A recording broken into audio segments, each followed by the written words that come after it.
to this special board meeting, Dodge City Community College. It's good to see a lot of folks interested in higher education and its furtherance in Dodge City and Southwest Kansas. Again, this is a special board meeting. We are going to have time for public comments at a point in this meeting, but we'll go about our usual process in terms of our agenda at this time.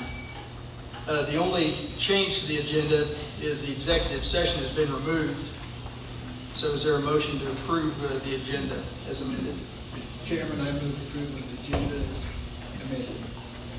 Is there a second? Second. Moved and seconded. Any discussion? If not, all in favor, raise your hand. Motion carries.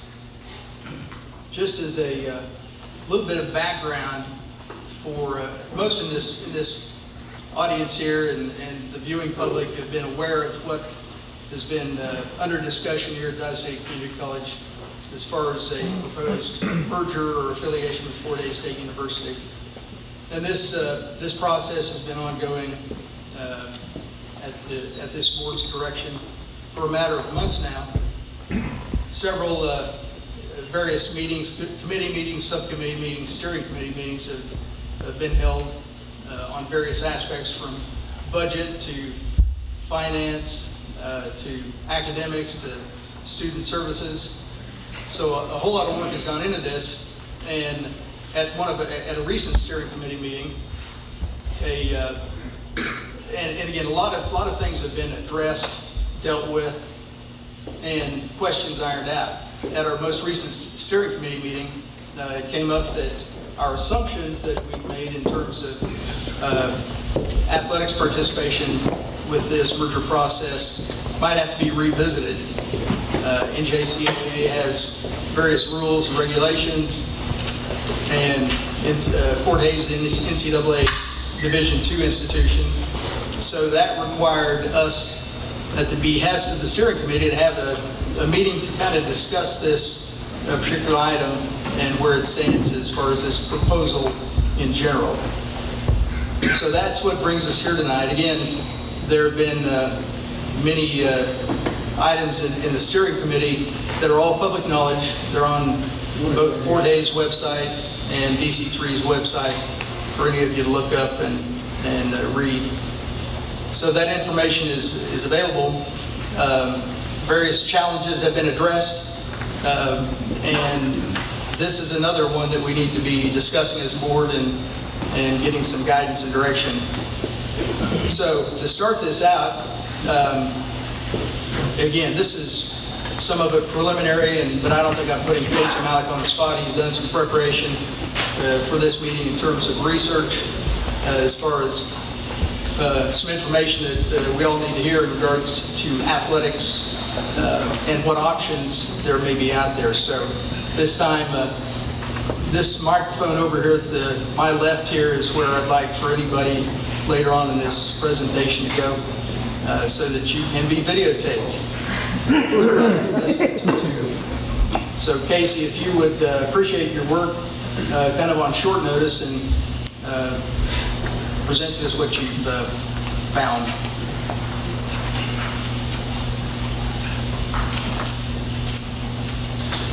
I feel like I'm going to a funeral.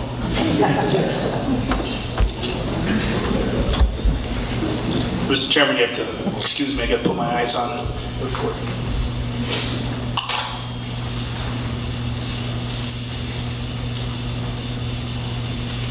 Thank you for the opportunity to speak today. You're correct. I've done some research into what our options are. Is the public aware of the ruling on the NJCAA? I'm not sure, Casey, and in terms of a ruling, of course, those... Or, excuse me, an interpretation. Interpretation, right. They probably are not, so... Can I read this? Yeah. Back on August 28th, I wrote the NJCAA and asked questions. Here's what I asked them. First of all, let me backtrack a little bit on the history. I spoke with Bryce Roderick, our commissioner, back in July, or late June. Told him about the possible merger and how would it possibly affect us athletically. He said, I am going to the NJCAA meeting in July. I will talk with Mary Allen, the executive committee. So I'm going to read from the email that I sent her. I said, Bryce Roderick told me of your conversation in July about Dodge City and Fort Hays State University merging. It is our Board of Trustees' desire that we continue to be a part of the NJCAA and play in the Jayhawk Conference. I have some questions to ask regarding our ability to stay as a member of the NJCAA Division I. We will offer associate degrees and only have 2-year athletics on our campus. However, the following questions are of concern to us. Number 1, do we need to be a separate school from Fort Hays State in name, such as Dodge City College or Fort Hays State Dodge City? Question 2, can the associate degrees be awarded from Fort Hays State University, or does it have to be from the Dodge City campus? And number 3, are there any other procedures or policies that have to be met in order for us to stay a member of the NJCAA? That was back on August 28th. Later that night, Mary Allen, the executive committee member or director, sent me an email. And she said, thank you for your email. We do have a few other colleges within the NJCAA in the same situation you described below. But there are some parameters that must be in place, and your questions address these issues. Number 1, yes, you will have to be a totally separate college from Fort Hays State in name. You could be Fort Hays State Dodge City or whatever name your board approves, but you could not just be Fort Hays State. Number 2, the associate degree as well as student athletes' transcripts and class records must be designated as coming from whatever name is decided upon in number 1 above.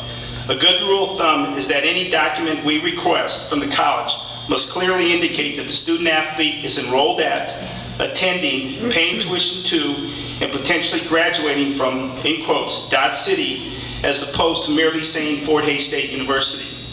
With the naming convention as well as the differential on all college documents, there is nothing else which would need to be met in order for the DCC to remain a member in good standing with the NJCAA.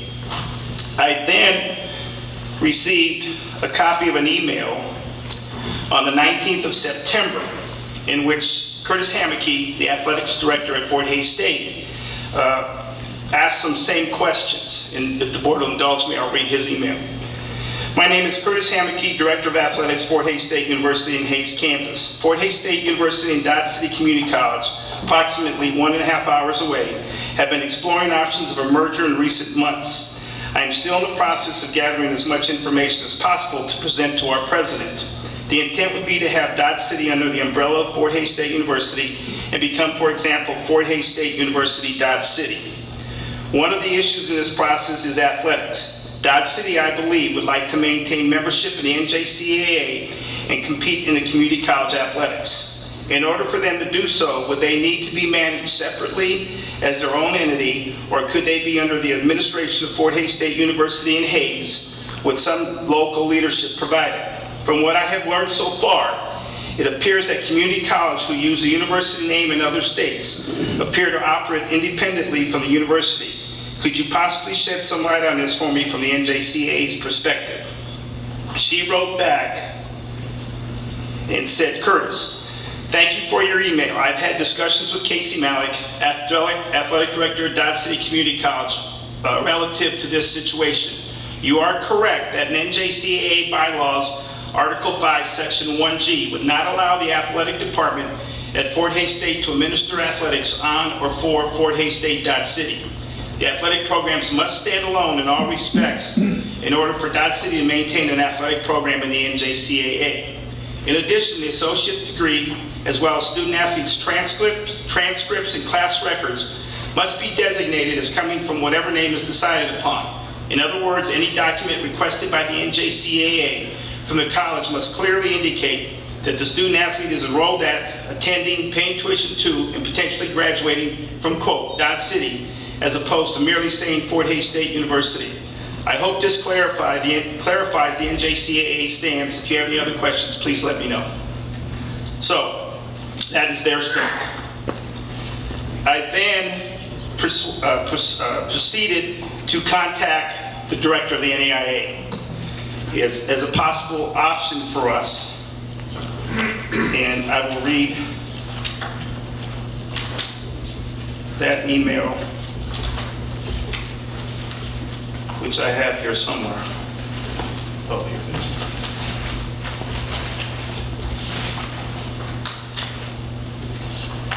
I basically wrote asked the same questions to the NEIA director. You have to bear with me because I don't think I have it.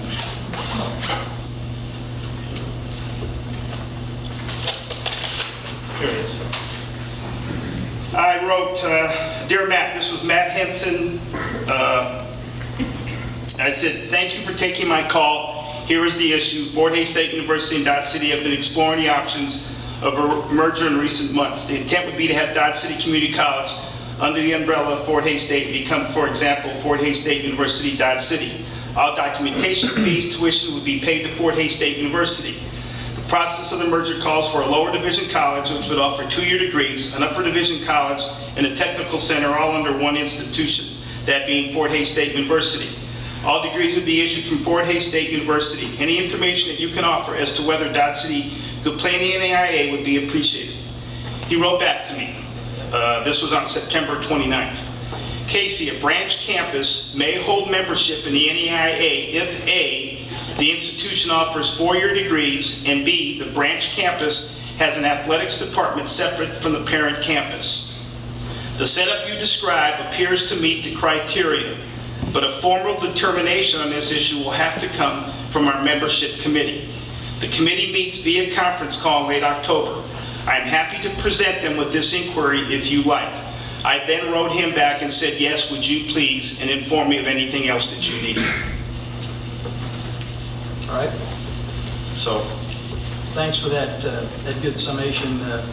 First off, is there any questions from board members that come up based on what you've heard? And again, some of which you've already been apprised of, but in particular Casey, since he's here for questions.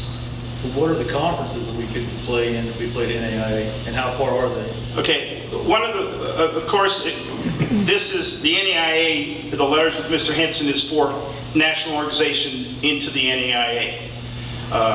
You have to do that first, and then you look for conference affiliations. Of course, the closest conference is the KCAC, Kansas Collegiate Athletic Conference, which I played way back. So in talking to their director,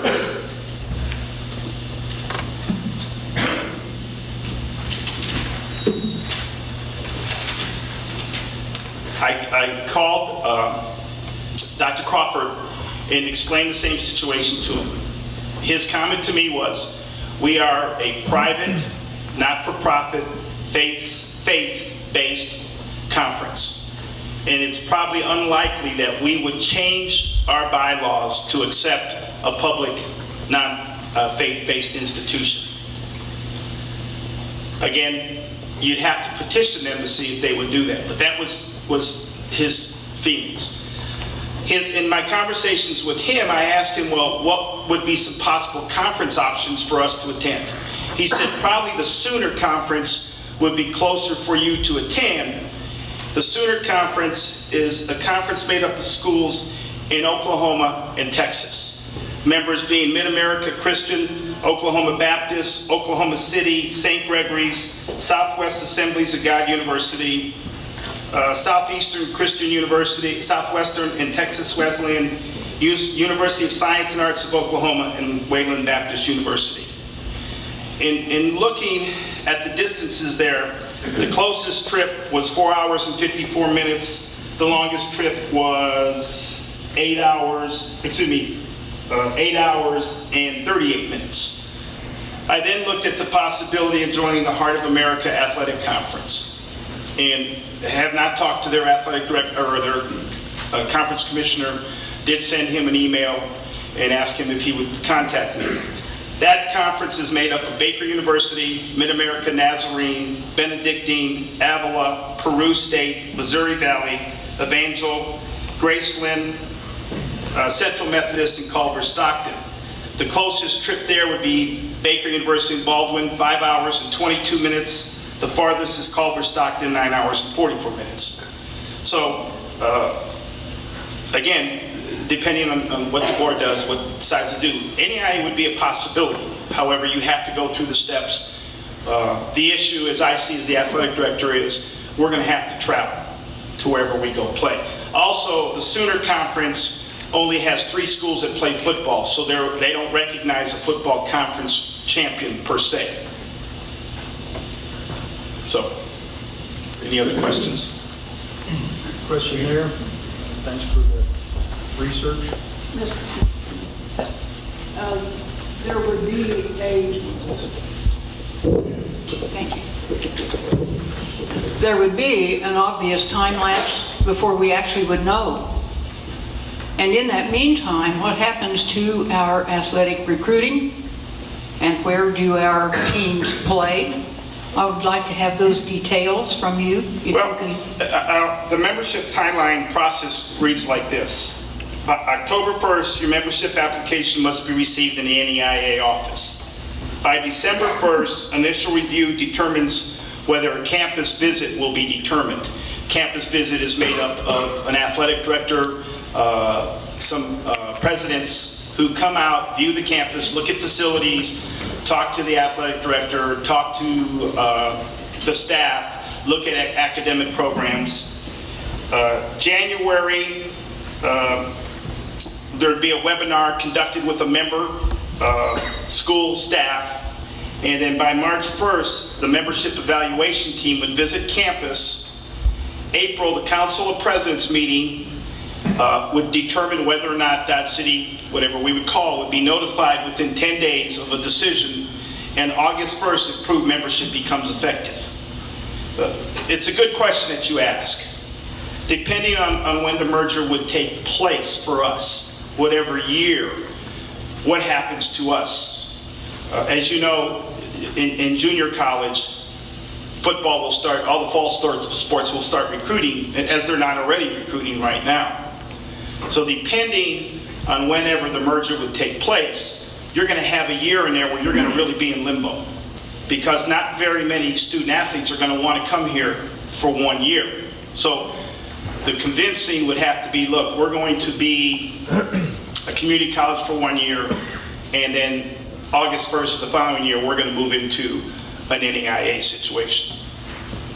So, and the toughest thing is, and I think that the coaches will admit, this is a great place, and I've lived here 38 years, but it's a hard place to recruit athletes to. Ask a kid in Eastern Kansas, he thinks this is the other side of the world. So, but we do our job, we do what we have to do. So, I don't know how the dynamics would play out in that regard, but I think it might be hard.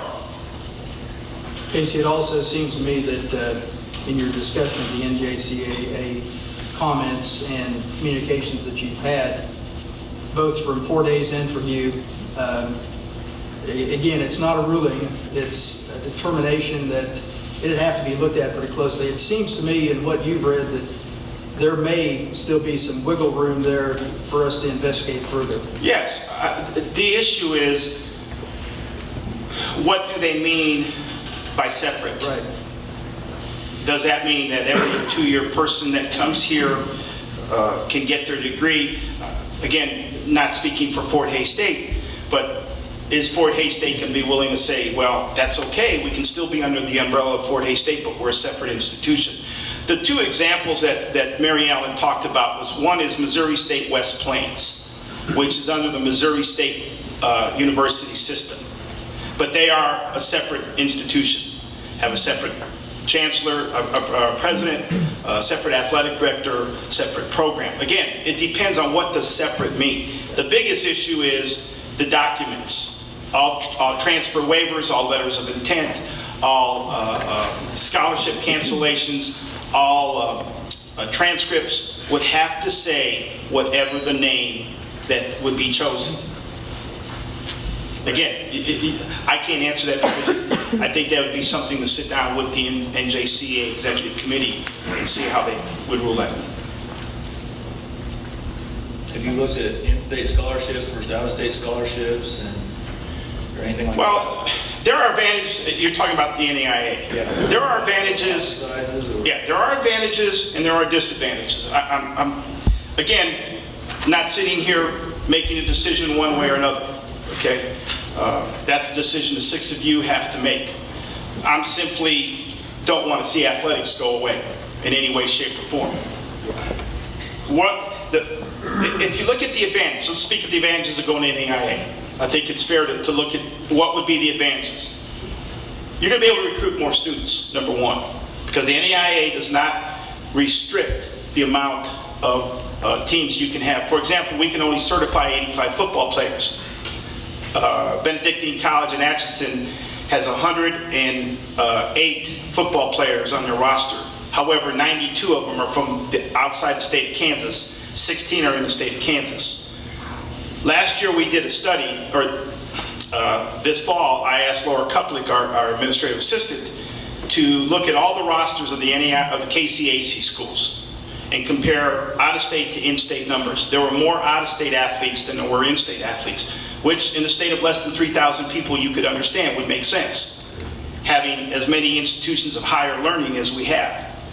Another advantage would be that you can give full rides, but there are limitations. For example, the NAIA allows you to give room, board, books, tuition, fees, a hot dog, whatever. You can give a full ride. But they put limits on the amount of money that can be spent in proportion to full rides. For example, if it costs $10,000 to go to Fort Hays State, Dodge City, we're allowed 24 full ride football scholarships. Do the math, that's $240,000. However, you're not going to give 24 full rides and have a football team of 24 people. So you proportion that money out. However, what hurts you on that is any other institutional money a student would get goes against your total. So in order to compete, you might be spending more additional scholarship monies because of the fact that you're trying to keep numbers. I would hate to ask our football team to go play against a school that dresses 100 people and we're dressing 80 or 65 or whatever. Another advantage, of course, by being able to have no roster limitations, you can recruit more students if you choose to, okay? If they choose to come here, okay? And again, there's no out-of-state limitations, such as we have in football and basketball. Now, what are the disadvantages? I think you have to look at both sides. Number one, travel and distance is definitely going to be a factor for us, unless we could get into the KCAC. I would hate to tell Marge that we have to go to Dallas to play a Wednesday 8 o'clock basketball game and have those student athletes miss Wednesday's class and Thursday's class, because there's no way I would allow them to drive back home at 10 o'clock at night, 7 or 8 hours. So you have some travel and distance. If you choose to recruit more students, for example, Friends University has 24 women on their basketball team. We carry 12 to 15, which is all we're allowed. Again, if you're going to carry more students, you're going to have more equipment. They have a JV program, which means that when we go on the road as Dodge City Community College, we only travel with 12. If we had 24, for example, because they have JV schedules, we would be traveling with 24 and having the expense of taking 10 more kids on the road with us. One of the biggest issues in the steering committee that comes on and looks at it is lack of facilities. There's no doubt, and I say this with all the love that I have for this institution, our facilities are not very good here. We have one gym that holds 14 people, 14 sports. We have nothing else that is of our own. So if you're going to expand rosters and you're going to have a JV team in basketball and a JV team in the women's basketball, you got to have some place to practice. We have an issue right now. We're back at the Civic Center.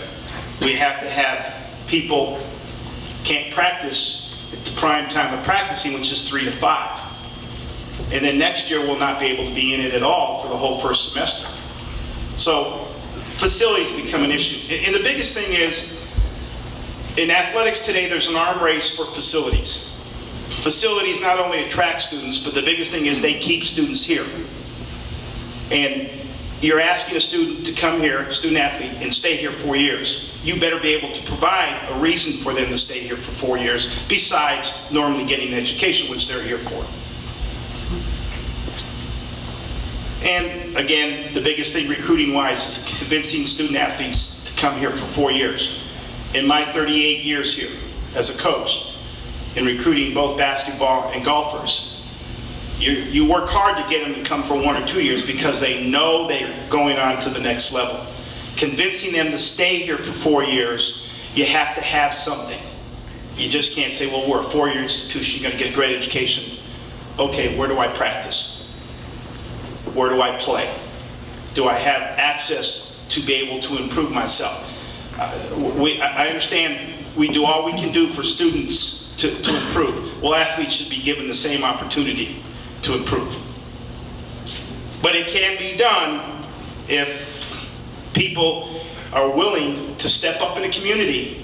If they want the 4-year institution, be willing to step up in the community, give us the resources to be able to make this one of the most outstanding 4-year institutions, if that's what they're choosing to do. You can't have it both ways and say, we want to merge and we want athletics, but we don't want to improve what we have. Any other questions? Mr. Chair, I do have another question. I'm trying to think through the 4-year student load, or the numbers. We have been told that the 3rd and 4th year baccalaureate degrees will probably be online. One of the questions, Forsyne, that I asked the NAIA director is, as I read to you, one of the requirements are you have to offer 4-year degrees. I asked the director today, would it be possible for our upper division athletes to be able to take online virtual classes from Fort Hays State in Hays and have that count as coming from a situation here?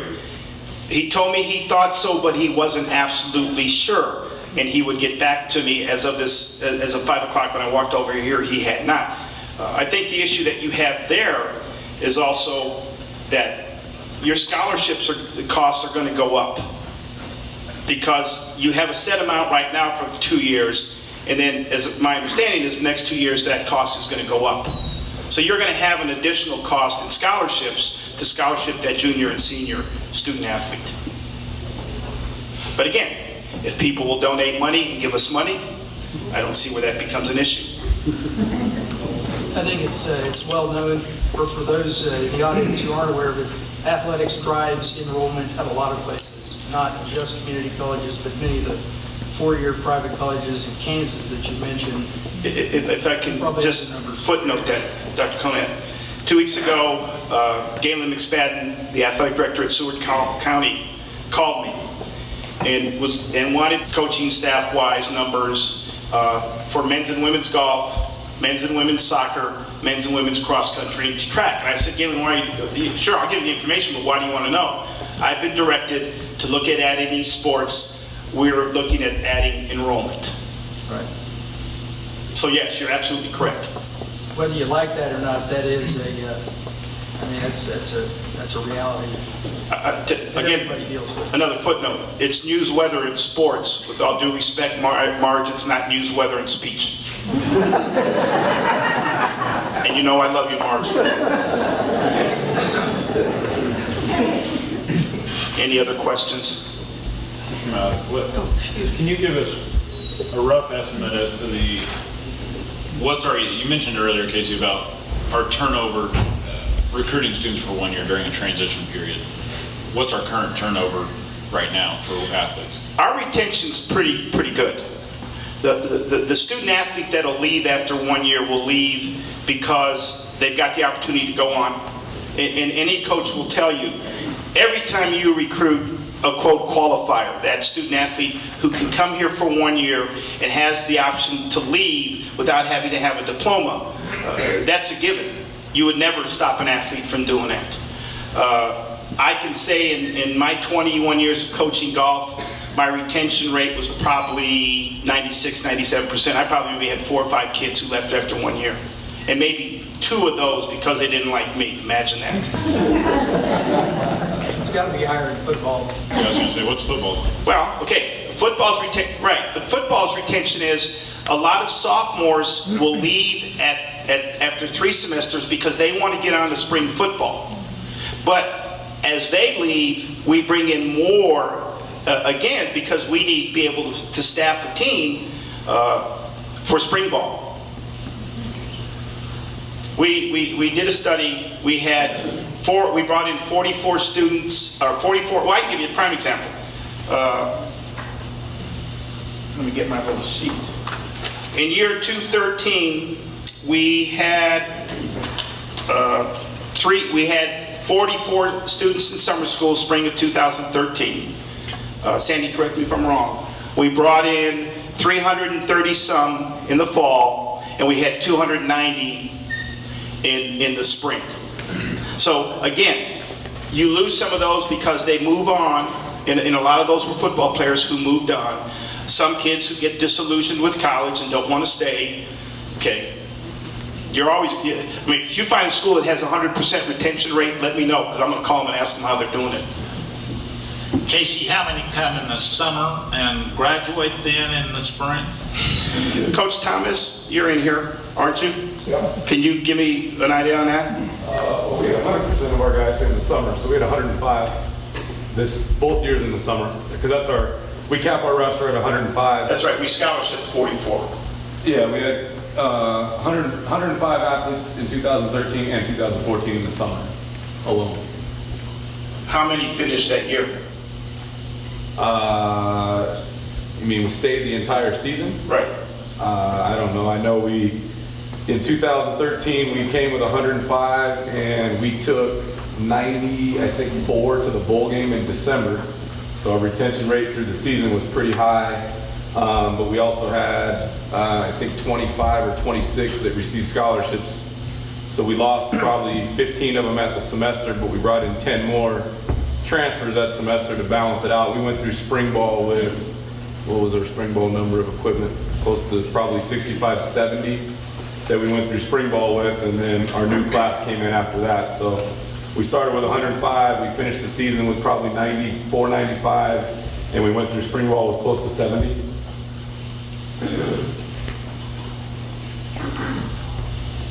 Any other questions? I do. Speaking of the numbers and who we retain, can you hear me? Yes, ma'am. I'm concerned about the quality of the program because we don't want just to say we have it. We want a good program, and I think while we're in limbo, and particularly when we do not have the status that the teams we're playing against, I'd like for you to comment on that. Well, are you saying in limbo in a transition period from Coach Thomas, I'm going to let you answer that question as a coach. I don't mean to put you on the spot.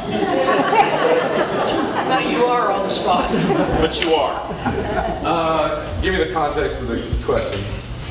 Florence Jean, would you ask? Our status as a four-year school, or our We're a status- community college. We decided to go on to the NEIA. Let's say we're going to go NEIA in 16, 17.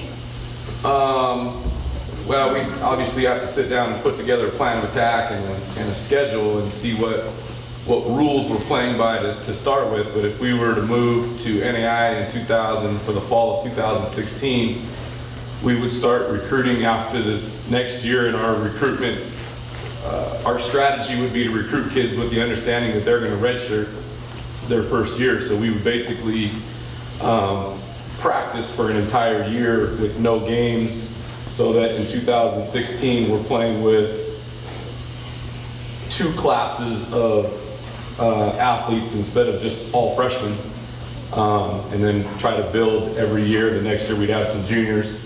Obviously we'd have to address some of the junior college recruiting in some of the, Kansas, Texas, Arizona, so that we could have some upperclassmen, so we're just not getting manhandled by 22-year-olds versus 18-year-olds.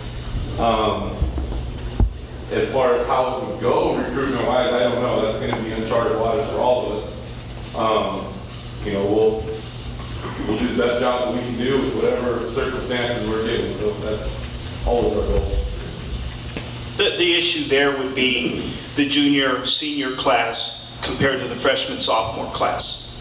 The last thing you want to do is put juniors and seniors on the field or on the court against a team made up of mainly seniors and juniors. Could I please pursue this a little farther? Well, obviously, there's going to be some transitional things. I don't know how far you want to pursue it. Continue. One of the concerns about a four-year school in this area that we've heard forever is critical mass. And I think that is going to enter into this picture also. So I just would like for you to respond. Okay, critical mass. Numbers of people, Oh, numbers of okay. students. I must have been asleep in class at that one. Thank you, Flores Jean. Again, it depends on whether or not, well, let me backtrack. First of all, the NAIA's requirements for incoming freshmen are more stringent than they are for the NJCAA. Okay? One is a student athlete coming in has to have an SAT score of 860 or higher, and an ACT score of 18. Has to have a 2.0 grade point coming out of college, out of high school, and or been in the top 50% of their class. So they have to have two of those three. I think the interesting part is, where do you go? As I told you, we did a study on the KCAC schools for last year's roster, taken off their rosters, not made up numbers, and there were more out-of-state athletes than there were in-state athletes. I gave you the one for Benedictine, 108 football players, 92 were out-of-state. Again, it depends on your ability to recruit student athletes to Western Kansas. And as I said before, and we've done a great job, but it's not easy. But the kids in Eastern Kansas think that the wind blows here 100 miles an hour. Okay. They think it's the other end of the world. And that's why at times it's easier to recruit out-of-state athletes than it is in-state athletes. There's a lot of choices for student athletes in the state of Kansas to go to school. You've got 6 region schools, you have 10 NAIA schools, not counting 22 community colleges, and not counting the fact that you have NAIA schools in the eastern part of the state. What about junior college transfers, Casey? What are the requirements for them in the NAI? They have to be working towards a degree. Okay, again, don't necessarily have to have a degree, but on a program towards a degree, and at least have 24 transferable hours to be able to play a second season. Interesting thing about that, Dr. Woodburn, is, again, Friends University's women's basketball team has 24 women on their team. 17 of them are transfers from either community colleges or another school. You're still going to look at trying to fill your rosters, and again, it depends on who you're playing against. If you're playing against schools that are carrying 15 and 20 kids and are building junior varsity programs in order to build up, you know, they may have a freshman who's a year behind. Well, you put them on a JV, let them play 15 to 18 games to develop that. We don't have that luxury in community colleges, so we typically look at, I don't say this negatively, but a more talented type of athlete, because we don't have the luxury to develop. You don't develop in community college. Will the KCA schools play us if we're not in their conference? That's a good question. And looking at some of the schools in a Sooner conference, they do play some of the KCAC schools. But again, you're not playing, if you don't get in a conference, you don't have a conference affiliation. You're just playing games. Would they play us? They might. But then again, they're playing against other private institutions.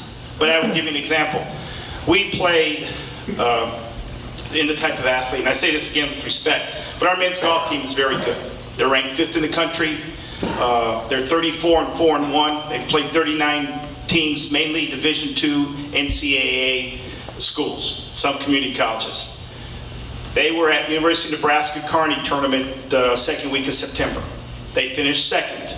With all due respect to Fort Hays State, they were there. They finished 12th out of 13th, and we beat them by 44 shots. So you can see there was a big difference in the caliber of athlete. That's not to say that any athletes aren't good, because I was one. I know Coach Campbell was one.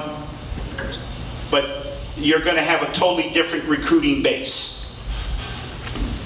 And numbers are a big concern. Any other questions?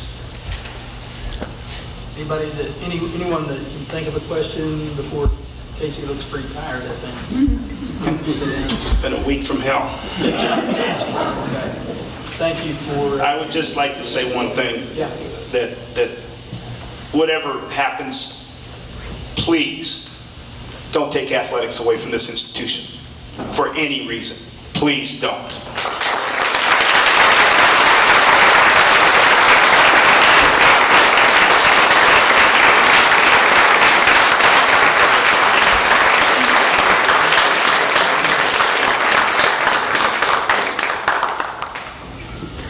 As I'd said, there's a multitude of problems that come up that are unanticipated.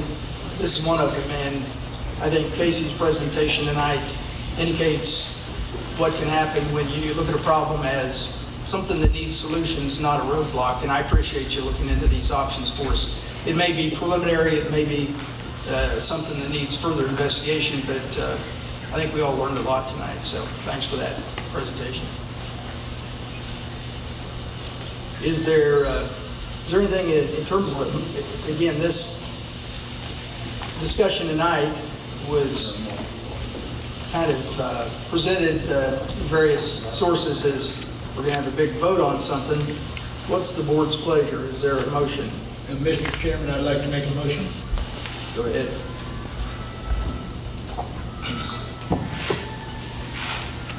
I'd like to move that the Dodge City Community College Board of Trustees order the merger process to proceed with Fort Hays State University, and to direct the Dodge City Community College Athletic Director to work cooperatively with the Fort Hays State University Athletic Director to determine the athletic options that may be available for the trustees to consider as we move forward with the merger.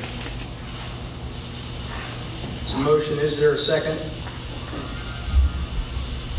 Second. Moved and seconded. Discussion, I think my impression of that motion pretty much encapsulates what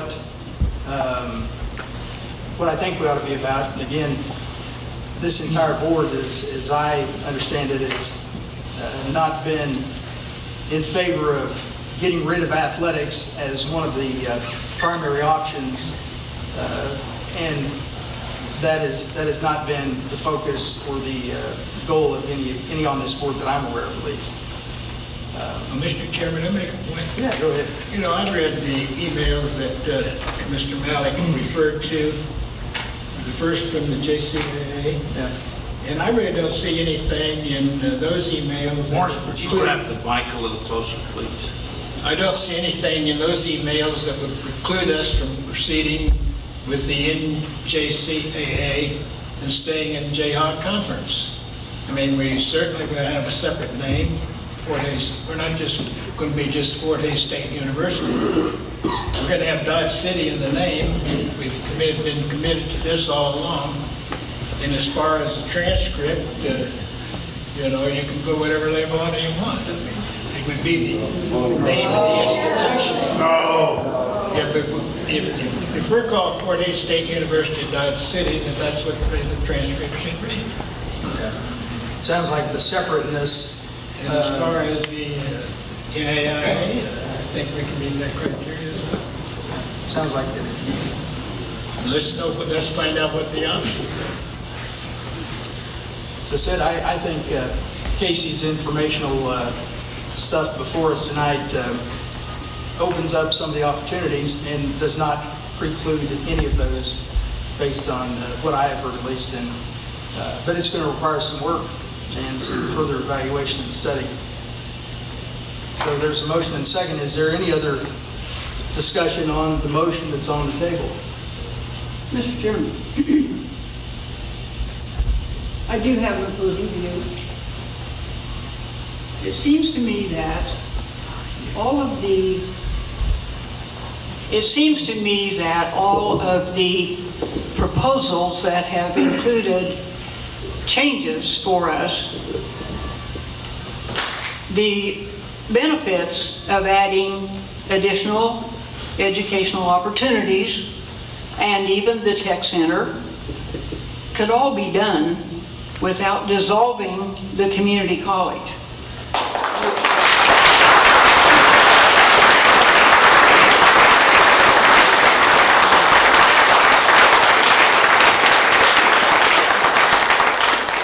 Without taking away, without endangering the accreditation, which would go away. I'm sorry, I have allergies. Without losing accreditation, which would go away when the community college goes away.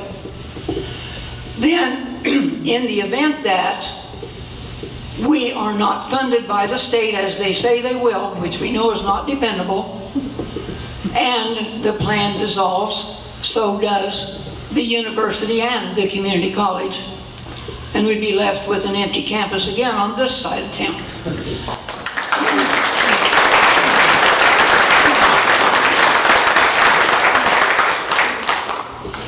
I believe it's not time yet to do this, even though we've been at this for 8 months, and this board has never met in a work session to discuss it.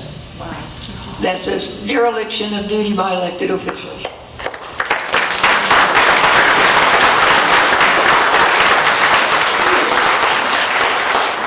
So obviously I will be voting no on the motion before us, because I believe that there can be better plan put in place, including athletics. And it's very, very serious thing on my heart that we do not rush the thing, even though we've been at it this long. Thank you. Is there any other discussion of the motion that's on the floor?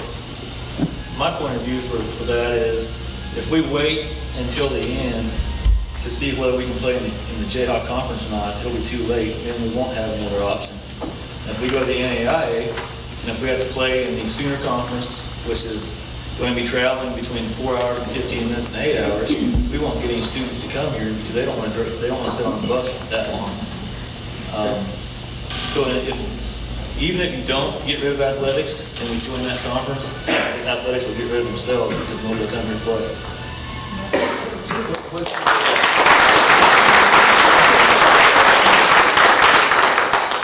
In answer to your, just a clarification, Jason, what does it mean that wait until the last minute to hear from NJCA? How long is that going to take? Do we know? Or? Well, I'm just reading the email. I mean, you can read between the lines. You know, I mean, they're not saying no, but they're not saying yes. So if you wait until they do say no, it's too late. Then we have to scramble and try to find another option.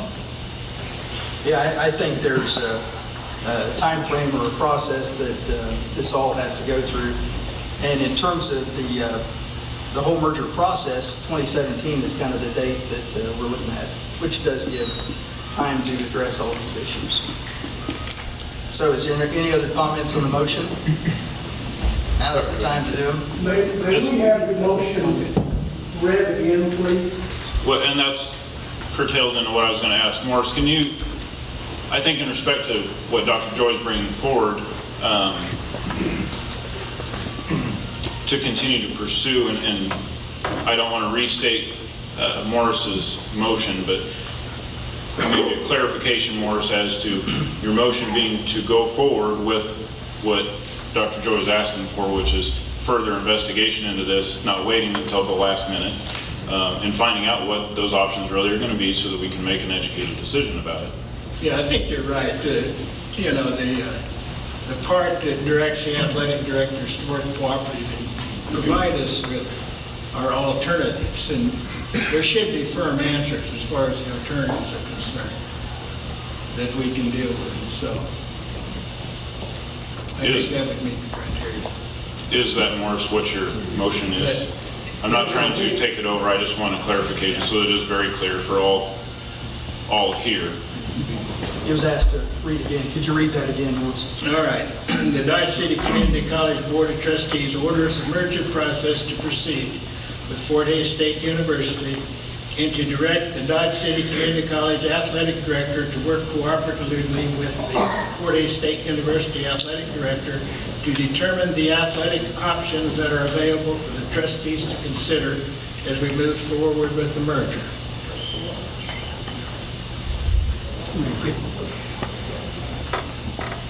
We've received a lot of, I know all the trustees received a lot of letters from the community. And at what point are we going to hear from the community? Well, we haven't voted on anything. I think now's the time for some of those opportunities that are opened. So again, this public meeting, we appreciate your attendance. If you do have something in terms of a statement or a question, would ask that you proceed over to the microphone, ask that you keep your remarks brief and cordial. The floor is open. Yeah, and identify yourself, sorry. My name is Annie Romello. I'm the director, currently the director of the Wellness Center. Can you pull the mic in? Sorry, I'm short. My name is Annie Romanello. I'm the current director of the Wellness Center. The last 4 years I was the assistant softball coach, and my husband is the men's and women's soccer coach. So I'm a little bit invested in the athletic department. This summer I listened to Regent Banger have the chance to talk about what it was like to raise his family in this town for 20 years. I used to think I was going to have the same opportunity. My husband Tim and I moved to town the fall semester of 2008. Tim was hired as the men's soccer coach. The day we came to town for Tim to sign his contract, as we were leaving the restaurant after dinner, a tall man in a cowboy hat stood up, shook Tim's hand, and said, "Welcome to Dodge City, Coach." I still don't know who it was, but that's the kind of people and hospitality we came to know here in Dodge City. It is what we talk about with recruits when we are convincing them this is the right place for them. We promise them a place that they can feel safe and comfortable because we feel safe and comfortable. We tell them they can get a great education for a fraction of the cost of a 4-year. We tell them they have the opportunity to play competition that is D1 and D2 caliber. We tell them they can refine their skills here both academically and athletically before moving on. We are not from around here. My family's from Indiana and Tim's is in Wisconsin, 12 and 13-hour drives respectively. When we moved here, we said we would use this as a stepping stone and only be here 3 to 5 years. Then something happened. This place sucked us in. The friendliness of the community, a great church family, getting the chance to work with our student athletes day in and day out, it all began to feel like home. In year 4 of our time here, we bought a home and had baby boy number 1. Naturally, our parents weren't ecstatic since they were so far away from their grandchild. But we convinced them that we loved it here enough that we wanted to stay. Even though we are so far from biological grandparents, people all over this campus became family. My son Taylor even calls Coach Malik Uncle Casey. The ladies in the business office became surrogate grandmas. Taylor still struts around this campus like he owns the place because most athletes and employees know him by name. Benny always gives him cookies when he goes to the cafeteria, and he can't wait to say, "Hi, John," to JW. This past April, we had baby boy number 2. We have planted roots here. This felt like home. Now I no longer feel welcome. No matter the vote tonight, it is hard to say that this is a place that we want to stay. In the past, it has been a no-brainer, turning down jobs to stay. In fact, Tim turned down his dream job twice to coach at his alma mater. This isn't just affecting my family. There are a lot of families represented in the athletic department. If they did not fulfill our roster, we would be fired. What are the consequences for the businesses who do not supply the students they promise? Will they be fired? I've heard the option of becoming an NAIA institution. I won't even address the travel issues, but I will say when I asked President Murta about what 4-year options we would have here on campus, she responded simply by saying it would be based on numbers. What if initially numbers only allow for English or history bachelor's degrees? How many student athletes do you think we can recruit that only want a history or English 4-year degree? That makes it nearly impossible to recruit. I want to leave you with one last scenario. If you vote to move forward and eliminate athletics completely, the fall coaches' contracts are up next month. Are you going to give them a month, 6 months, a year to find a new job? Or are you going to say, sorry, your contract is up? And this happens whenever this would go into effect. This goes for all coaches. When their season is up, the schools are not hiring immediately. Oftentimes for sports other than football and basketball, coaching positions get put on the back burner, and it takes several months for institutions to make a decision and hire new coaches. I was looking forward to raising my family here for 20 years, but I just don't feel as welcome as I used to.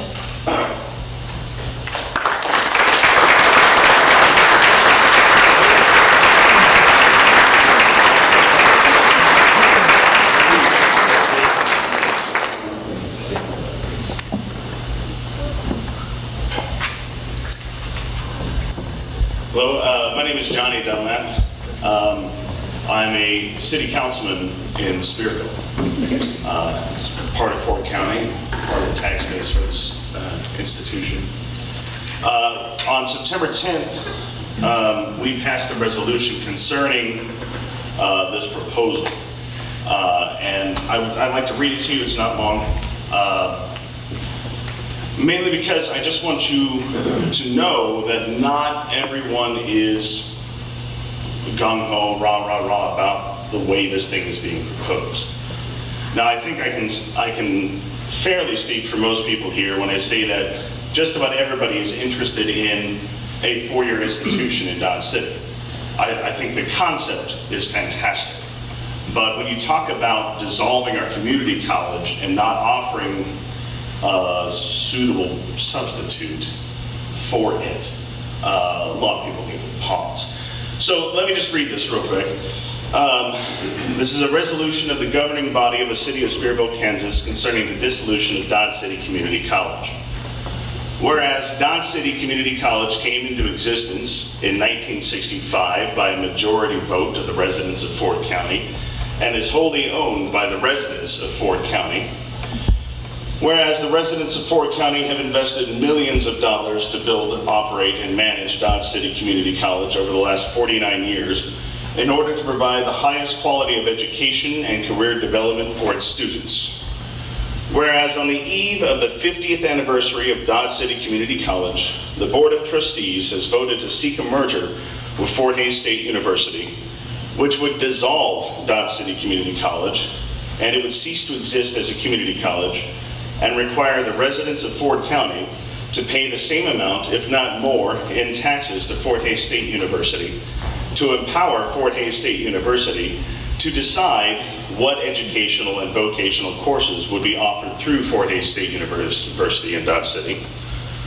Whereas if the dissolution of Dodge City Community College and merger with Fort Hays State University is approved by the Kansas legislature, the residents of Fort County would lose all control of the operation and management of the institution formerly named Dodge City Community College.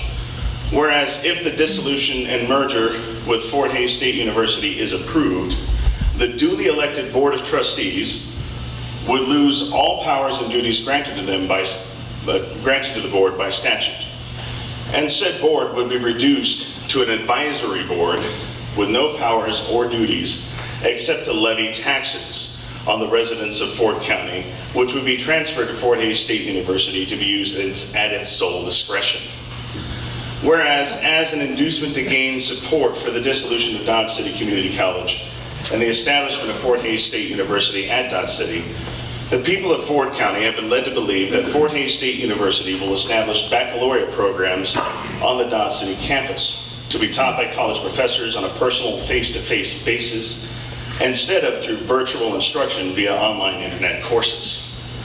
However, the president of Fort Hays State University, Dr. Merita Martin, has stated publicly that there are no plans for Fort Hays State University to send any of its faculty to Dodge City for this purpose, and no funding has been allocated or is planned to be allocated by Fort Hays State University to provide any baccalaureate programs in Dodge City.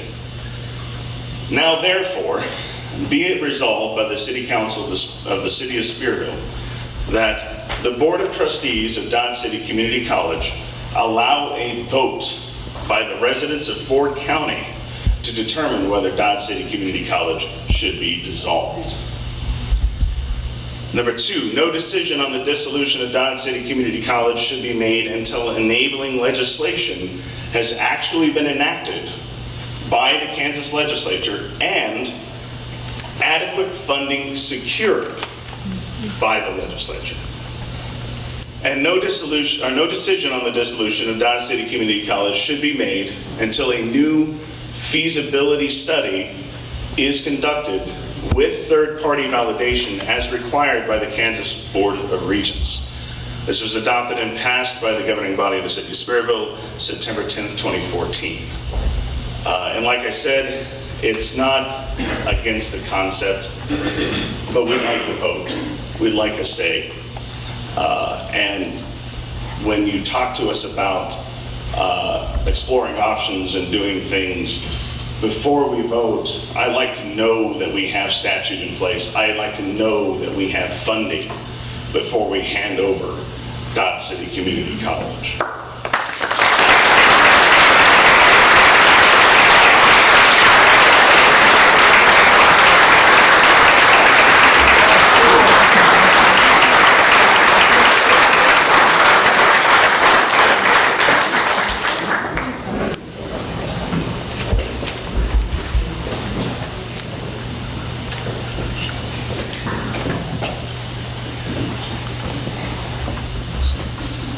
That'll beat you, Terry. Yes, well, I can't hear. You get line. My name's Jim Lewis, local car dealer here in Dodge City. Okay, I'm sorry, is that better? And, you know, I don't know if I even know where to start and begin. I've been part of the process for a while, but first of all, I just would like to look at this board that's sitting here and tell them how truly disappointed I am that you'd put the coaches in the athletic department. We've been doing this since March, and nobody had ordered a study of what our options were, and it takes Casey in September to find that information out. So the leadership, Yes, I'm sorry, go ahead, Forrest. I've asked for a lot of detail. I'm sorry, go ahead. So did Casey not listen to you then, or what? Speak into the microphone, please, so I'm we sorry. can hear you. I had asked for information that was not followed through. This board hasn't met to discuss that. I don't think any specific request was made in this regard, so Jim has the floor. Go ahead. Yeah, I was just disappointed because, you know, these guys are in limbo with, you know, what to tell the recruits, what when they're out getting them, what we're going to do. And, you know, I know we're still 2017's the date, but I listened to Johnny here, the Sperryville, like the Sperryville deal, and, you know, they made a lot of good points, but I think that we all taxpayers in this room, and we've all paid taxes in this room. And since I was on the steering committee, one of them, and that we worked on putting the budgets together, there's some very blaring facts that I think the community of Dodge City needs to hear. And these facts, I'm not going to repeat anything that's not on, that are not facts tonight, that cannot be proven by going to the websites. So, fact number one. Can you hear me okay? Fact number one. Dodge City Community College is the second highest cost to educate a pupil out of the 19 community colleges in this state. You're number two at $12,900 a student. Garden City, we don't like to compare ourselves to Garden, they do it for a little over $1,000 less than we do, and Seward County even does it for about $1,500 less than we do. Number two, and again, don't take this wrong. Garden City educated 165 more students last year. Community college, full-time equivalent, this is on the KBOR website, than we did, and we spent $2.6 million of the taxpayers' money last year, in 2013, on faculty and institutional support, more than Garden City did. These are all the facts. You can get on it, and we talk about taxes, we talk about losing our community college. Our bond indebtedness, our debt, we talk about our debt. Our debt's a little over $14 million here. Garden City's 8, Seward's 6. Now we're getting ready to add 5, and I'm all for, we have a very poor facility right now that these kids got to be in. And I'm all for the way Beta explained it to me. We've got some bonds going off, so it's not going to create any more debt. I mean, any more payments. Creates more debt that we're responsible for. But we are carrying a high debt. This is a number I really don't want to give you, but I'm going to, and I want the teachers and the faculty not to tell wrong. You're not the problem. The problem is the leadership. We have the third highest teacher salary in the state behind Johnson County and KCAC. One of the things that's bothering Dr. Martin is our benefit package that we have with administration up here. This is all on the website. This is on the merger website, which is on the Dodge City website, and on the Fort Hays website, which is the merger site.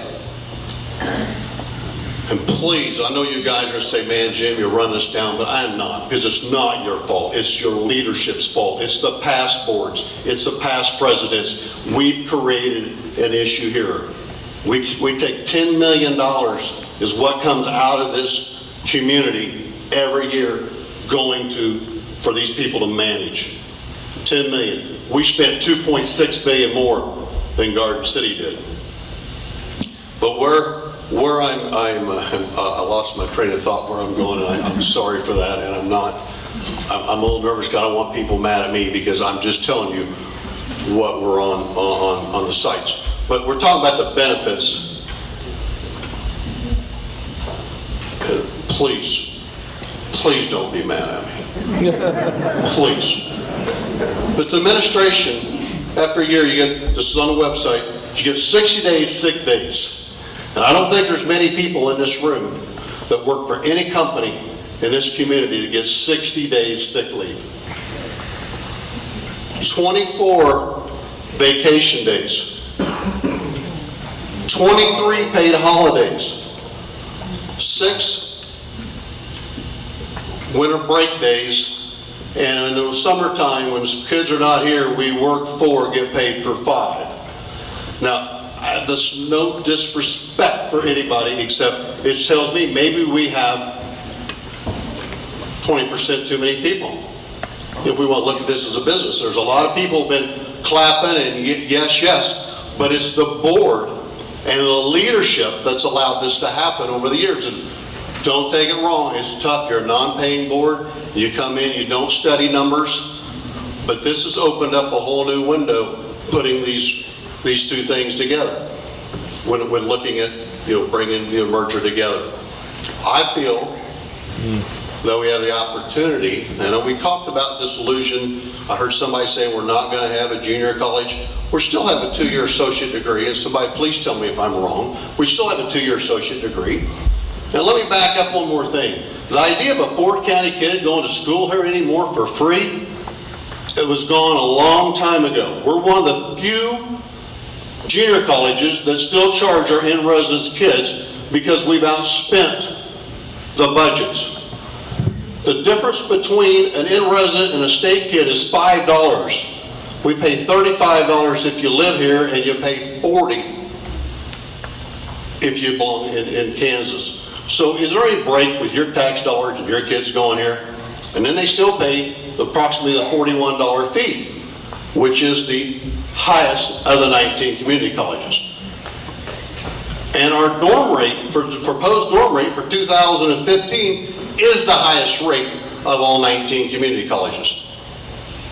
And I'm going to ask you, whatever happens with the merger, whatever happens, we got to get our house in order. And of course, I'd always be willing to help. But I'm telling you, all of these numbers are on the Kansas Board of Regents website. These are not my numbers. These are not Beta's numbers. Well, I assume they got in there somewhere from Beta. But these are the numbers that compare all of the community colleges. So we have an opportunity here, and I really don't like when I hear that the money's going to Hayes. They've said all along, Dr. Martin, Dr. Hammond, every dollar of fees and tuitions and the $5 million to state funds will go to use on this campus. And that is a fact. You can, Florence, Gene, you mentioned that we could possibly lose the $5 million the government could take it away. Well, you understand, we get $2.7 million a year from cable war right now. So I don't know if you are aware of that, but that's about how much money you get. There's a formula, I'm not that smart, that we each get, community colleges each get money from cable war right now called the block grant, and the $5 million now is also going to be called the block grant. So that idea of that going away, I ask that we do not scare the people that's going to go away. That could go up and down, could be adjusted by percentages, but for them to come in and slice out, oh, we're going to take Dodge cities away, that is not the way it works. So until somebody can tell me that, for the Kansas board, I don't want to say, telling me not truthful things, that's the way I understand it. I'm about done. And again, I'm sorry, and I don't want to hurt anybody's feelings, but we need the leadership out of you 6 people and the president here to run a college. You have a fiduciary duty to manage the $10 million that's coming out of this community. Okay? And we have an opportunity to come down here, and I've heard nothing from Dr. Martin except face-to-face upper division classes. Yes. I heard it. I heard it today from her. Not in the agreement, not in the white paper. What they have posted, what we're supposed to sign, does not say that. No, it does say though the demand, is she's very business oriented. I think most of you know her business background. But if the demand's here, so promise you, and I would make sure my trustees would put it in the operating agreement. Just said here. That we ought to have so many then, if that's what we need to do. I want 4 years, don't get me wrong. I think everybody in this room would like the 4 years. Yes, I think we all do. I think we should make it mandatory then in the operating agreement that they provide so many classes or so many degrees. So last thing, 3.6% unemployment rate in Dodge City. That's the good news. That's the bad news. Because we can't find any help. I'm a representative of the business community now, and I want athletics. It's been in the budget since day one. There's been $1.7 million in that budget, every one that we've done to do athletics, to fund athletics. It's never been talked about taken away. So I would hope that rumor, will go away tonight, because I would not want athletics to go away. But if we had a 4-year, of course, I'd love to get the KCAC to do travel. That would create a lot of job opportunity for these kids to work in our local businesses and watch them grow as they go up over the years here. And we could really, really use that. So I'm done, and I'm sorry, but tell you, check out the website. And I'm asking you guys, no matter what happens to the merger, let's get our house in order. We have to get our house in order. Thank you.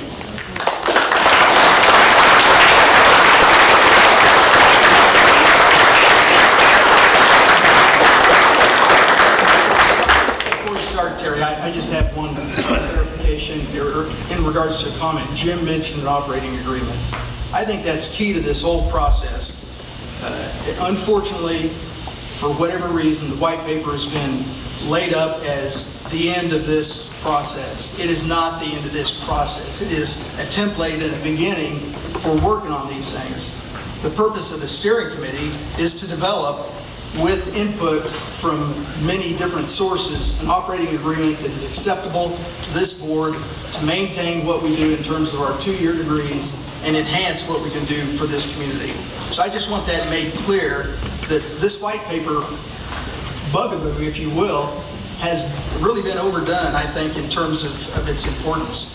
It is a template, it's a beginning point. You have to have a place to start from. That is not the end all of this process.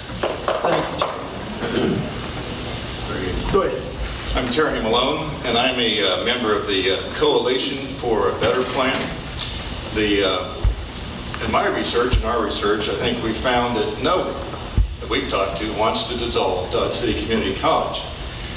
And also everyone would like to have a 4-year institution. We have a solution to the problem.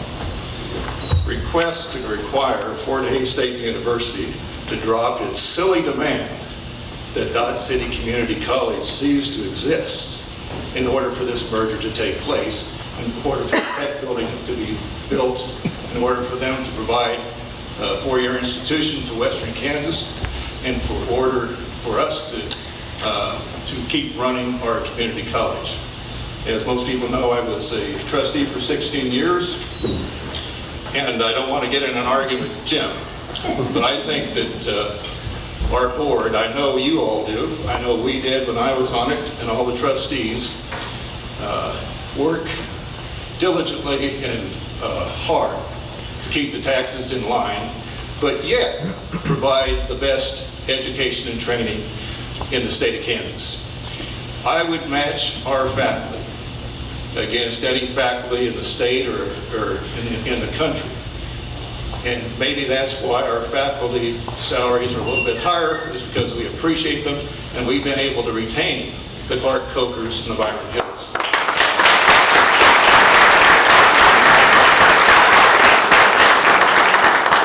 But the solution isn't to get rid of Dodge City Community College, as Jim would suggest. The solution is to make it better. And we can only make it better through all of the help and the work of all the people in Dodge City. There is absolutely no sensible reason, no rational reason to dissolve this college to achieve the technical school in Fort Hays, unless it is some political agenda run by the people in Topeka who want to get rid of community colleges. I truly believe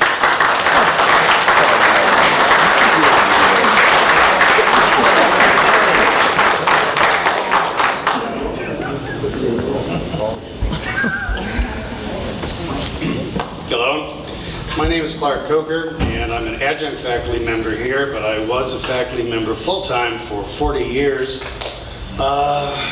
And this remark will come as a surprise to my students, but I usually operate under the assumption that you should never pass up an opportunity to keep your mouth shut. But I'm going to speak tonight.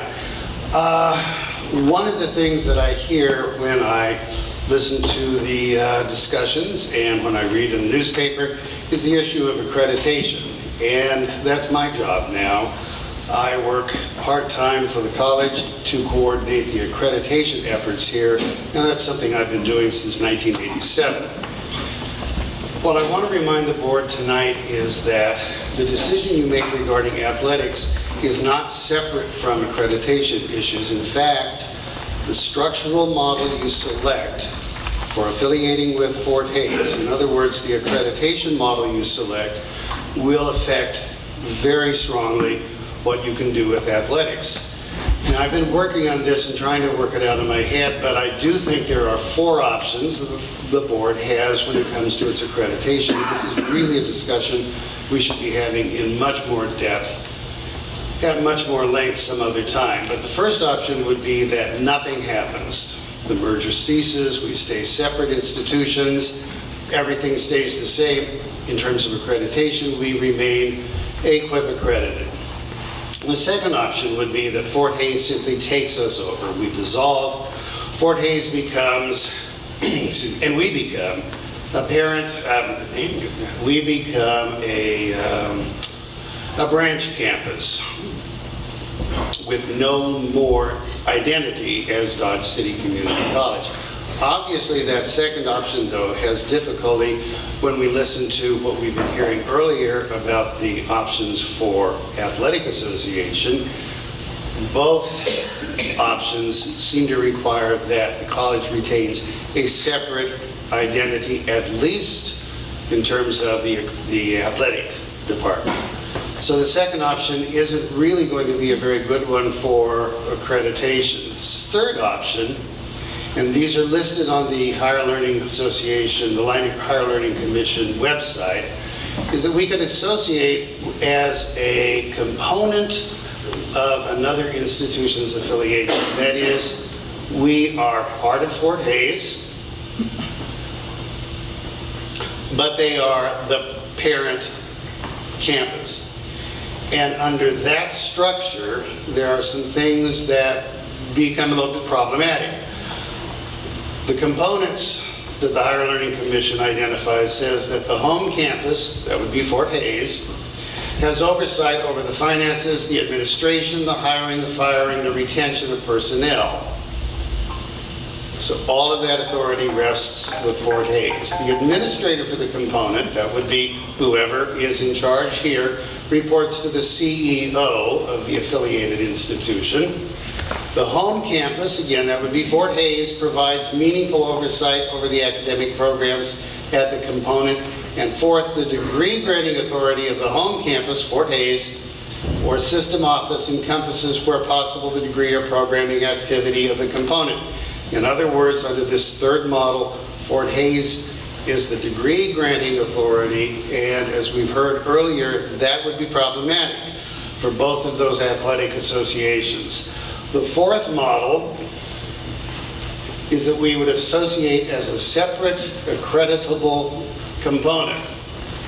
We're still associated with Fort Hays, but under this model, the board has substantial financial and administrative independence. It has its own full-time chief administrative officer. And third and fourth, most crucially for the athletic issue, it is empowered under board policy to initiate and sustain its own academic programs, and it has the degree granting authority in the state or jurisdiction in which it is located. In other words, as you are making your decision regarding the status of the athletic program here, please bear in mind that this is crucially tied to your decisions regarding the structure of accreditation that you select. Excuse me, I would urge that you select the fourth of those options, the separate accreditable component, where we retain our power to initiate programming and grant degrees. Questions? Okay, thank you.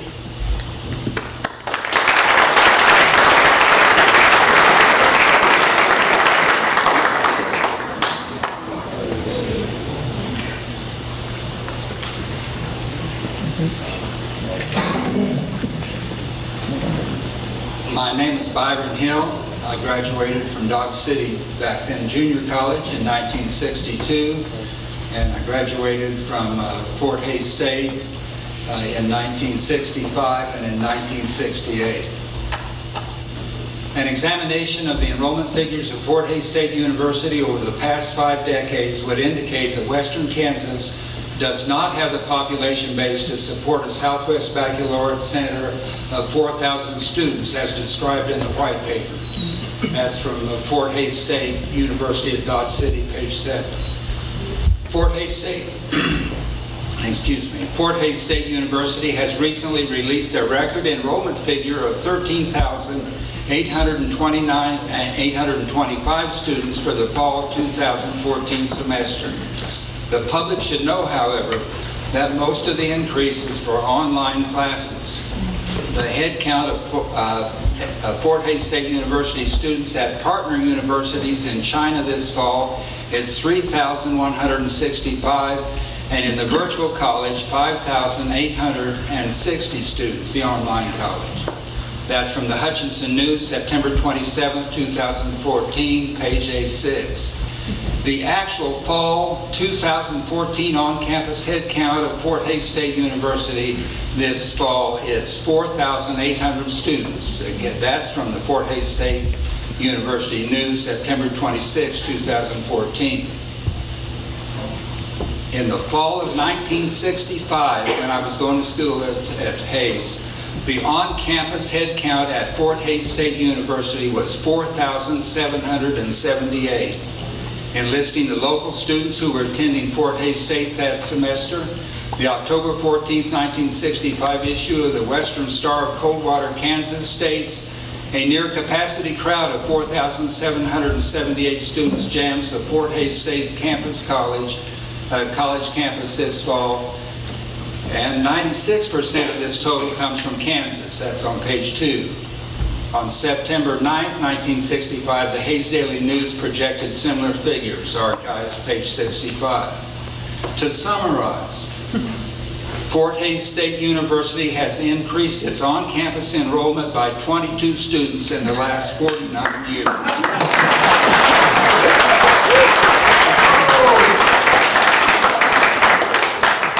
only 1/3 of their current student body, that's 34.7%, attends classes at Hays, Kansas. Both Fort Hays State University and Dodge City Community College are located in a sparsely populated area.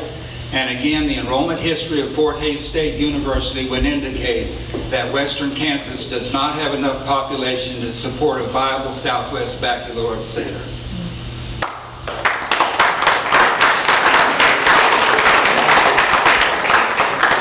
Mr. Hill, they asked me questions, I got a couple for you. I appreciate your facts. You get the facts? Right, I think the difficult thing I have understanding that is, Pittsburgh State is the lowest amount of population in southeast Kansas. Northwest is the next lowest. And what did it grow in 40-some years of population relative to the enrollment? Did you get that number? I don't think that number's necessary. Well, if the population goes down, would you expect the enrollment to go down? That would be because our population is growing out here in southwest Kansas. We're one of the only quadrants in the state who's got a population growing. What is the population growth? Well, I mean, Ford County is like 6.9% over since the last census tract. Garden City's only up like 2-something. Stevenson County's up like 12%. So we're the only area quadrant that's growing. But, part of it is the Hispanic, and we haven't talked about that tonight, but we sure would like to give them the opportunity. Jim, my basic response to you is, I cited specific page numbers. Yes, you did. You did not.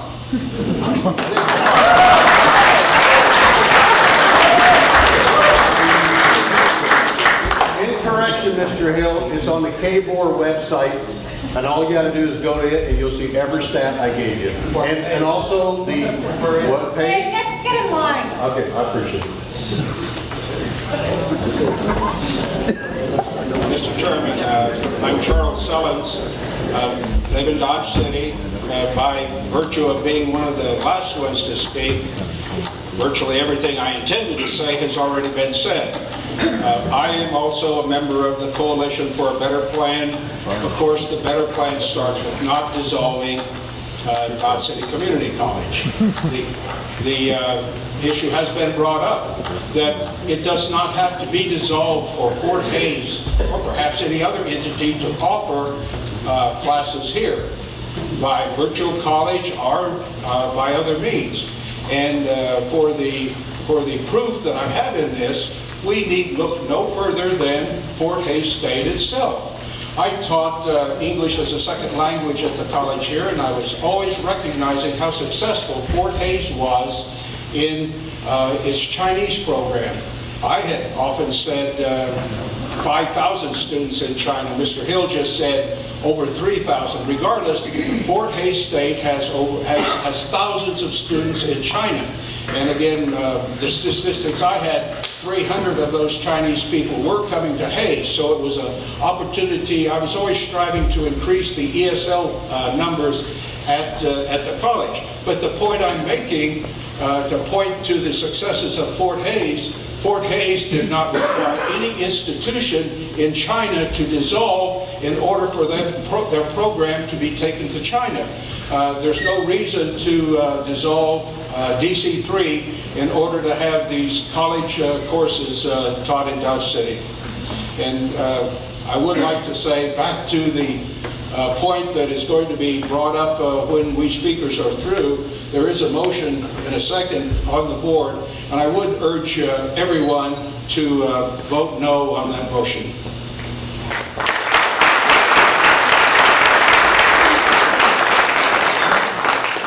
My name is Gene Dole. I'm also a citizen. I've been here about 12 years. It's disappointing to see so many rumors running around, and I think the facts is what we need to deal with. That's essentially, it's sad that that people are using the white paper as the end result when we're in a process at this point. And it's sad that the community can't accept a process has some ambiguities to it, and that until you ask the questions, you can't get an answer. We're at a point here where your motion is, are we going to study this more? What would be wrong with that? I don't see why you would vote negative to study it more, to figure it out. You're not saying that we're going to do it one way or the other. You're simply going to study it. And the board understands that athletics has to stay. And Fort Hays has obviously heard that loud and clear. And if the community can't accept the fact that you want to work through a process, and you jump to conclusions and make things opposite each other simply by working out a process, that's very sad. That's very sad. Because the only way you get any place is to hear one thing, put up another idea, and come up with a third one. And if people aren't going to listen to the ideas on both sides, you're never going to get anywhere. And you're going to end up where you were in the dark days of Dodge City.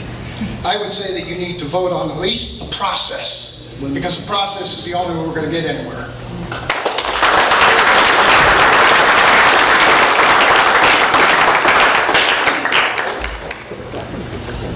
My name is Cole Ballard. I am the head track and field and cross-country coach at Dodge City Community College. I was born and raised in Haviland, Kansas, east of here about an hour. I went to high school at Haviland High School, played football at Haviland High School with 16 kids, 8-man. 2 institutions my senior year came through the door to recruit: Dodge City Community College and Garden City Community College.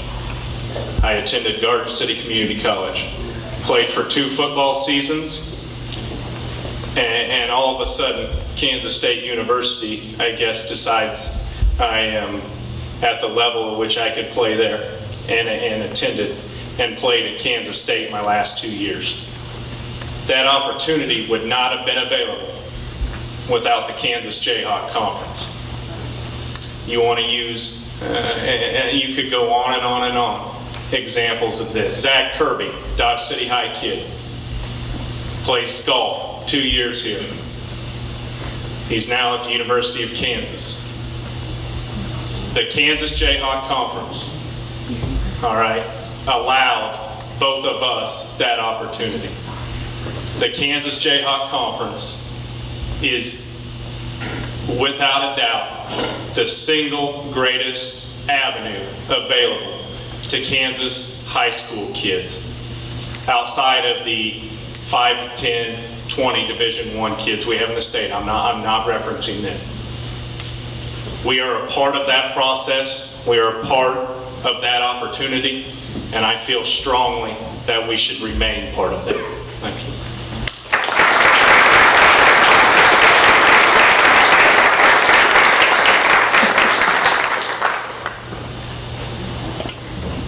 Hi, I'm Sue Hammond, and I teach here at Dodge City Community College, and a question was raised that deserves to be answered. We've been talking about a process. One of the problems has been that there has not been a process. What we have had is 2 or 3 individuals meeting with business leaders or with Fort Hays to decide what's going to happen. One of our board members has requested a work session that still has not happened 6 months later.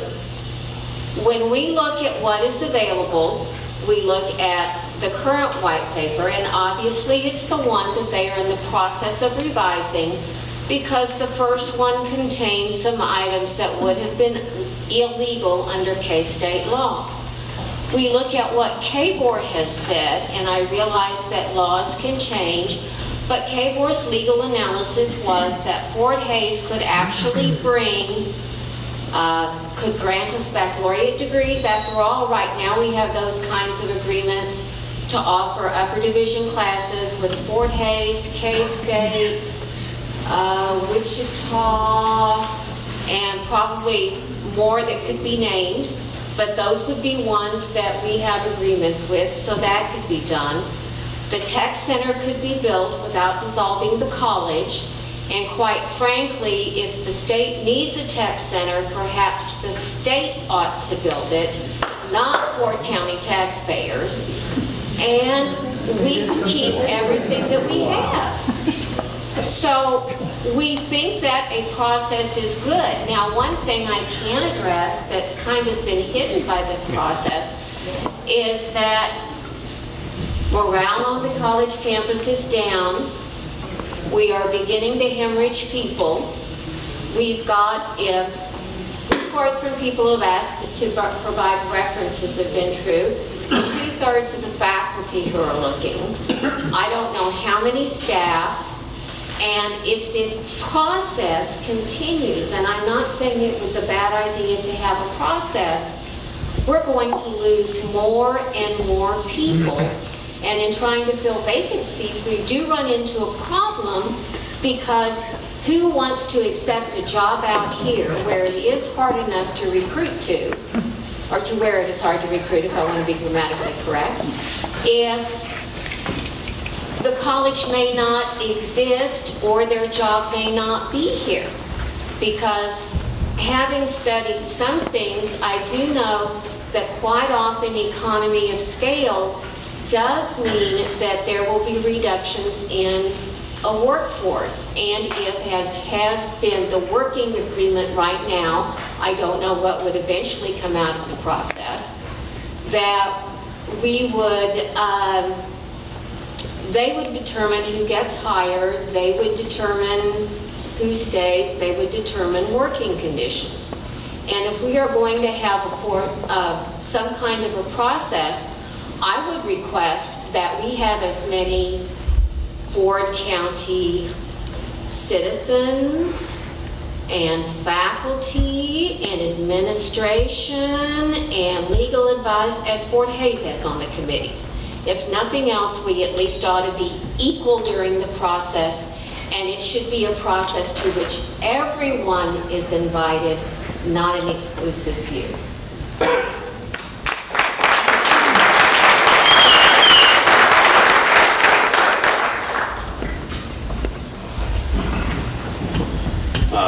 Johnny Dunlap again.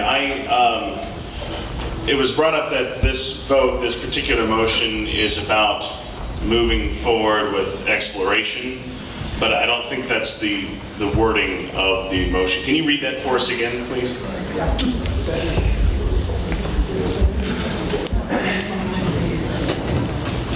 The Dodge City Community College Board of Trustees orders the merger process to proceed with Fort Hays, Kansas State University, and to direct the Dodge City Community College Athletic Director to work cooperatively with the Fort Hays State University Athletic Director to determine the athletic options that are available for the trustees to consider as we move forward with the merger. All right, so the last words were move forward with the merger, not move forward with the exploration of possibilities. In light of that, especially the last few words, I would strongly urge you to vote no on this motion. And instead, perhaps put forth a motion that says we're going to look at it more, rather than moving forward with a merger.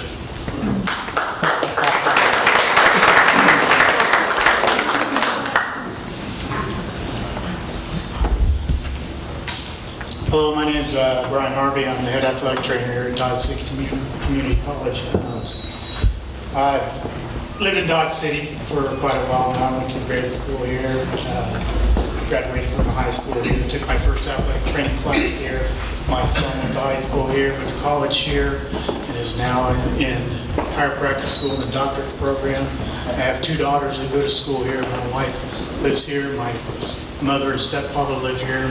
My in-laws live here, so we have quite a bit invested in Dodge City. I was the head athletic trainer here from 2005 to 2008, and then left. And then after 3 years, they asked me to come back. So I was not looking for a job. I came back because they invited me, and I thought things were going in a good direction, and I liked what I saw. And I still think that can happen. And I don't think anybody here in the athletic department is against looking at what we can do. It just seems like we're going to go ahead and sign our lives away and then figure out the rest of it later when there's a lot of unanswered questions. I don't think anybody's against looking at it. But one of the things I've always seen on the sidelines of basketball, whether we were football, any sport we had, whether we were having losing seasons or winning seasons, I was always disappointed in the backing we were getting from the community. I really love being here. I think anybody that works with me here can probably attest there's not probably anybody on this campus who is here more than I am. I never use all my vacation days. I bet you can count on one hand the times I've taken a sick day. But I would look out here and I would bet there's probably been more money donated to K-State or KU than there has been to college here by a lot of people. And they'll say, well, we pay our tax dollars, so that makes us less deserving of your support. You know, and I know a lot of people do pay a lot of taxes, but I always felt like we were the redheaded stepchilds here, and we didn't get any respect. And people will fly to Manhattan to watch football players who they could have come and watched here last year, and they probably don't even realize it. The caliber of athletes that we've had here, and the good kids and athletes we've had here, students and athletes alike. You know, we've had players. I've worked with kids who've gone on to play to numerous Division I schools, who've gone on to play basketball for the Harlem Globetrotters overseas and things like that. And half the people, if not 90% of the people in the community, don't even realize that. And it just seems like we don't, you know, everybody's all hyped up about this and passionate about it, but you know, on what we're going to do, but it doesn't seem like they're there supporting us, you know, on the sidelines and in the classrooms and things like that. And I could be wrong, but that's what I see a lot of times. And honestly, you know, I go to the high school games when I can, and I support the high school because my kids are there. And I wish we'd have half the crowd that they do sometimes, and feel like we have the support that they do, because I know the coaches here, teachers here will work their butts off to try to provide the best we can for them. So, thank you.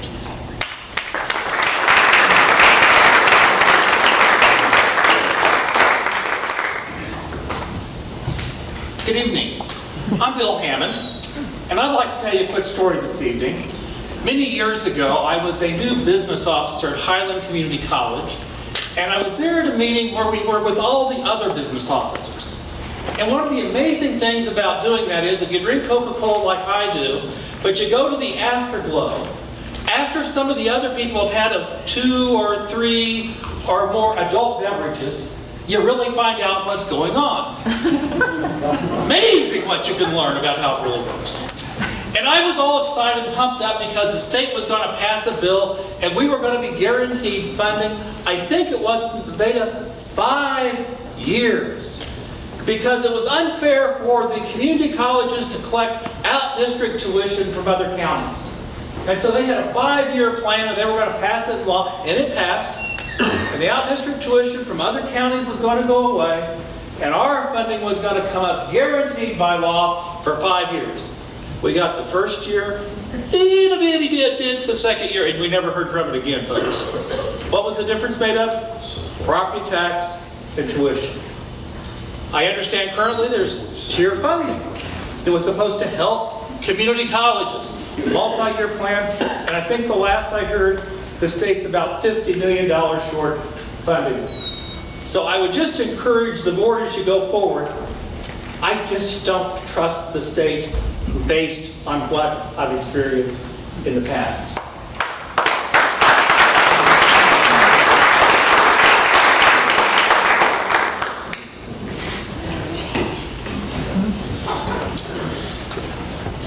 Shane Bangeter. I think most of you know who I am and my involvement in the community college and in this process.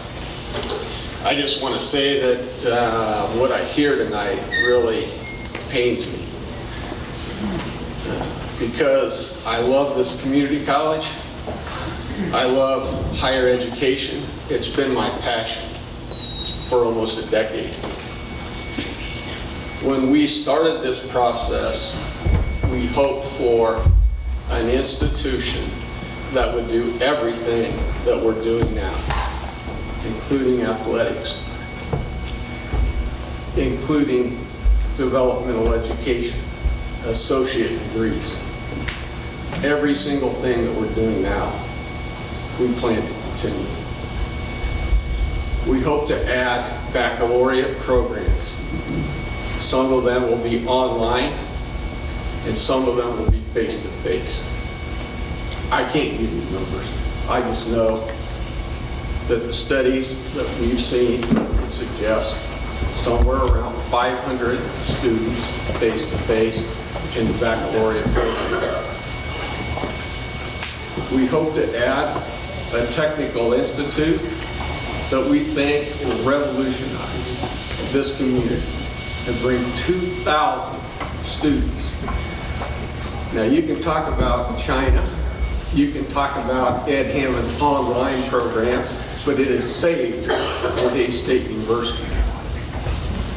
This proposal that he's made is innovative, and it's probably the only way you're going to get 2,000 students to come to Dodge City, Kansas. The governor believes him, and I believe, or I wouldn't be standing. Is it a risk? Somewhat, but is it a risk for our community? How? You're going to get the state to build a $10 million building here, or at least that's the ask, and give us $5 million a year to operate it. In 10 years, that's $50 million, and you got a $10 million building paid for. Now, how does that hurt our community, whether it works or doesn't work? Our projections show that we'll have a $20 million surplus. Do the math. If you have 2,000 students, times about $150 per credit hour, how many millions of dollars is that coming to our campus? It's innovative. But there's no way you're going to bring 2,000 students here as a community college. It's just not going to happen.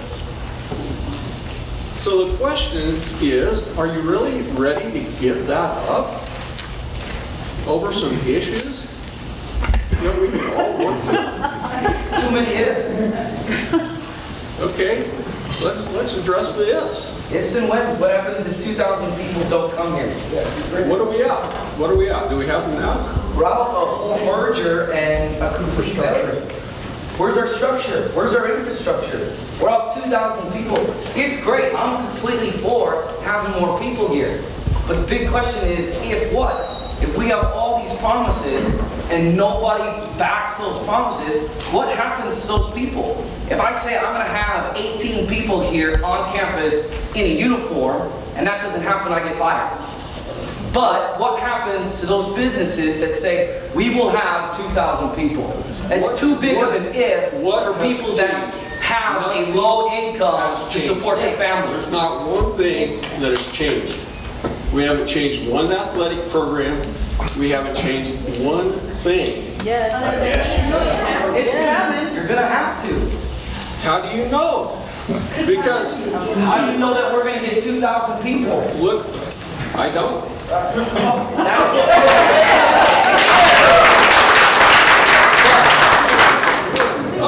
I'm willing to take a risk.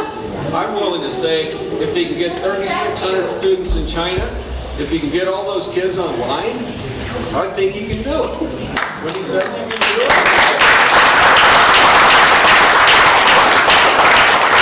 he can take that opportunity with almost no risk, without any risk to this community. Now, let me just address something. I've read that email from NJCAA. It says you got to be separate. Well, what does that mean? Why don't we look? And maybe Bill Hammond separate is something that you would accept. If we kept the community college, you've got us all on board, folks. It's when you decide to destroy the community college, that's the issue, Mr. Banner. That's been the issue from day one. That's been the issue for the last 3 or 5 years. Look, nobody's going to give us $10 million and $5 million a year to do the same old thing that we've been doing. You addressed the issue of 2,000 students. Many people have talked about 2,000 students, 10 new programs. That's 200 students in each of the 10 programs. You will be able to support your case a lot better if you can tell the crowd what are those 10 programs where you're going to bring 200 students into each one of them at this time. So each one of those will be separate, negotiated with a particular company. And then my point is, how can you possibly say there's 2,000 when you can't even identify the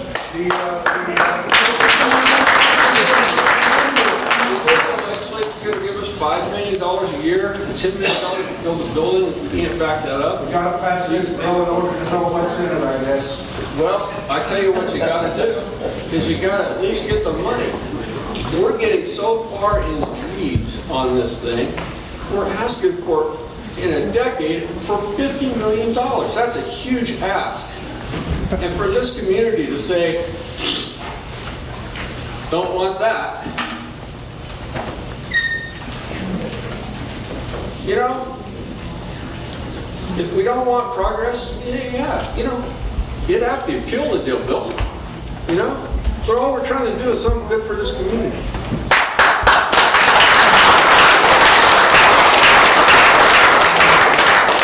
Could I ask you a question? Shane, could I ask you a question? Isn't the economic impact $50 to $55 million a year? This area is turning down $1 billion in economic development over the next 20 years. That's unheard of. I mean, it's nuts to me to not try. We can all sit around and say if. But you know, I wake up every day with if. I'm in private business. I wish I was guaranteed something, but I'm not. It's sad to me and sad to see that we don't want to take it to the next step.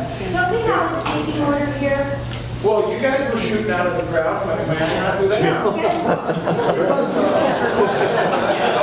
Hold on, folks. Come on now.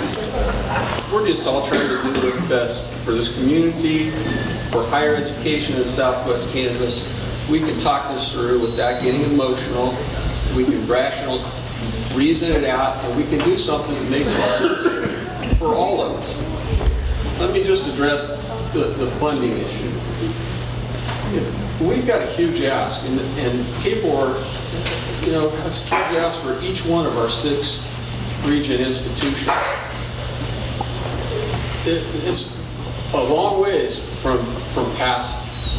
So we're getting so far in the weeds on this thing before we even know if we can get there. All we're asking for is a little opportunity to go see if we can get the ask. But if we do get it, the state gives $700 million to higher education. We've got a $6 billion budget in the state. $700 billion of that goes to higher ed. About $500 million of that goes to the 6 regent universities. The rest of it goes to technical schools and the community colleges. While we've had a few ups and downs by a few percentage points, that number stayed relatively flat. Now, would I like to see it go up? Of course. But it has stayed relatively flat. Governor Brownback is committed to the Board of Regents that if he's reelected, he's going to ask for stable funding. And he's got several packages that the K Board is going to ask for, one of which is $5 million a year for Dodge City and a $10 million building. I have every confidence in the world that if the legislature votes for that, they're going to fund it. But it's a huge ask. And I don't know if we're going to get it. But if we do, it will come. The other thing that I want to address is management. Now, clearly, under this proposal, we'll lose local control. But so does Manhattan, so does Lawrence, so does Pittsburgh, so does Emporia, so does Hayes. And there's not one of those communities that would just hate to lose those institutions. Say again? They don't have a local tax. A local what, They Mark? don't have a local tax.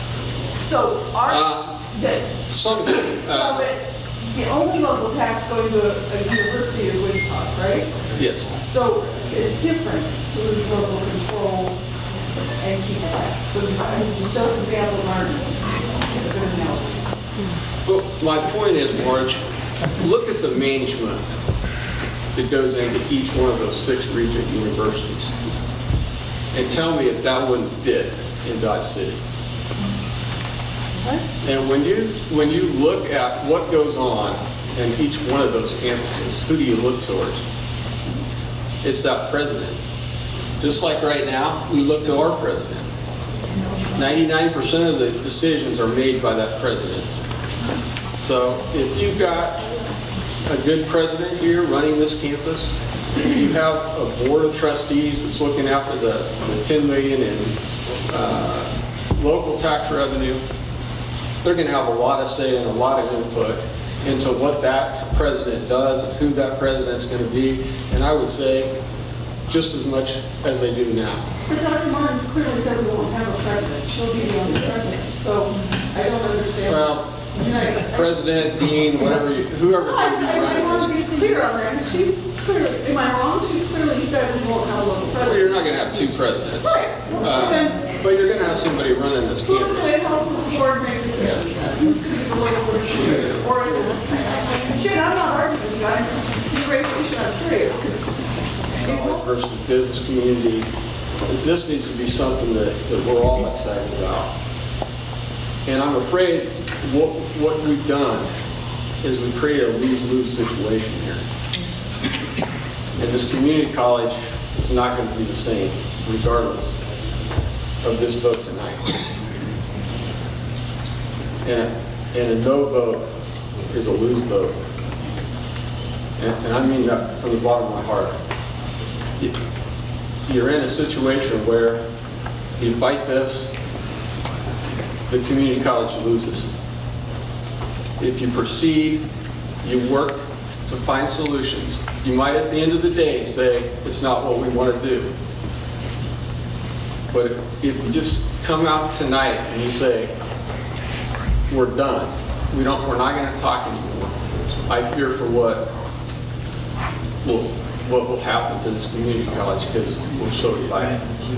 So I would ask that you please find a way to work through this process so that you've got a win-win situation where you find win solutions, where this community college is working as hard to find solutions as they are to find ways to kill the deal.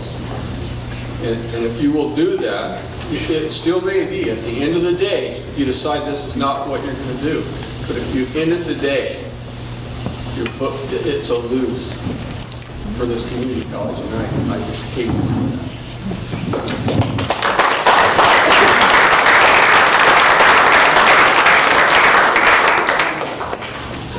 Scott Thompson. I'm a biology teacher here at the community college. I'd like to contribute some numbers as well.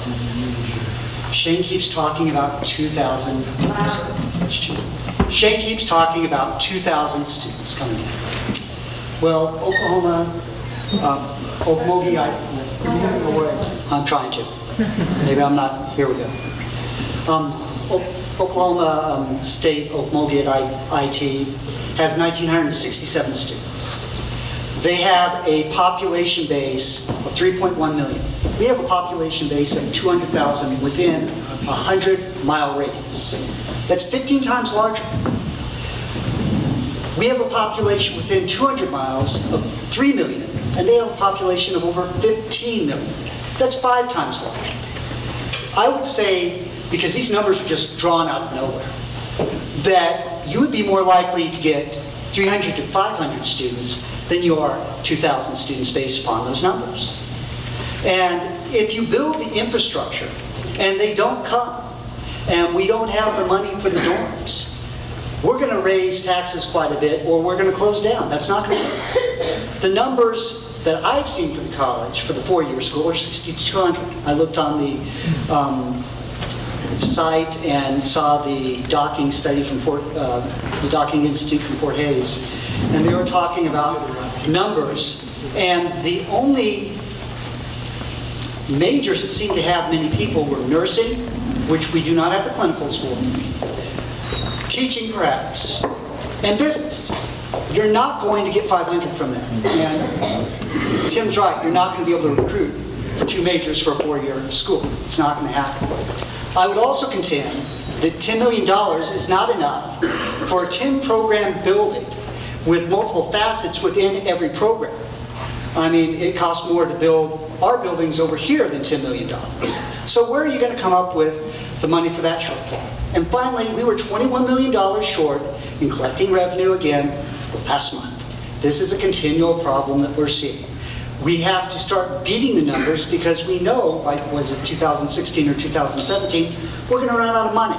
I don't see how they're going to keep, Governor Brownback's going to keep his promise to keep funding these things when we're so short of revenue. We're going to have to cut. And one of the easiest places to cut is education.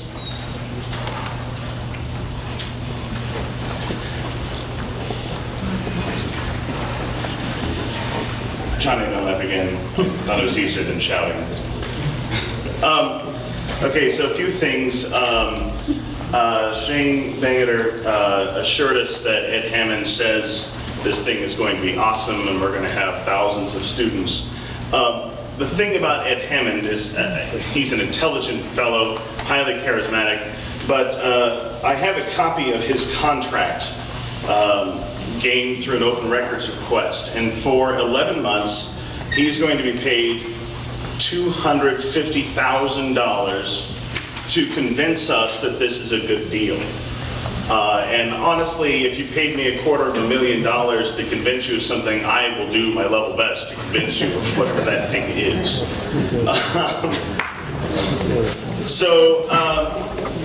Just wanted to throw that out there so that it's known publicly.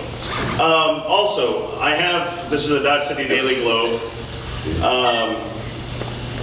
Shane Bangeter is quoted in it, "One thing, however, remains not negotiable, according to the Board of Regents member Shane Bangeter.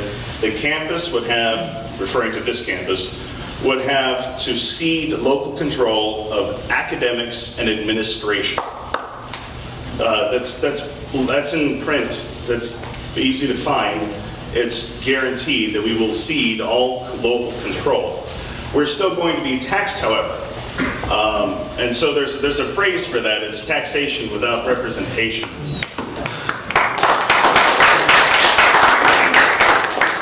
And I think we fought a war over that or something. Another thing, on this campus, the United Way hosted a legislative forum in which Garrett Love spoke. If you don't know, Garrett Love is the senator for Fort County and 4.5 other counties. Which means that he will definitely be in office January 2015, and he will be one of the legislators who works on the legislation and funding involved with this merger. And he, when asked directly if we would get $5 million every single year for Fort Hays at Dodge City, and if we would get $10 million for a technical building, he flatly stated that we could not count on any new funding from this legislature.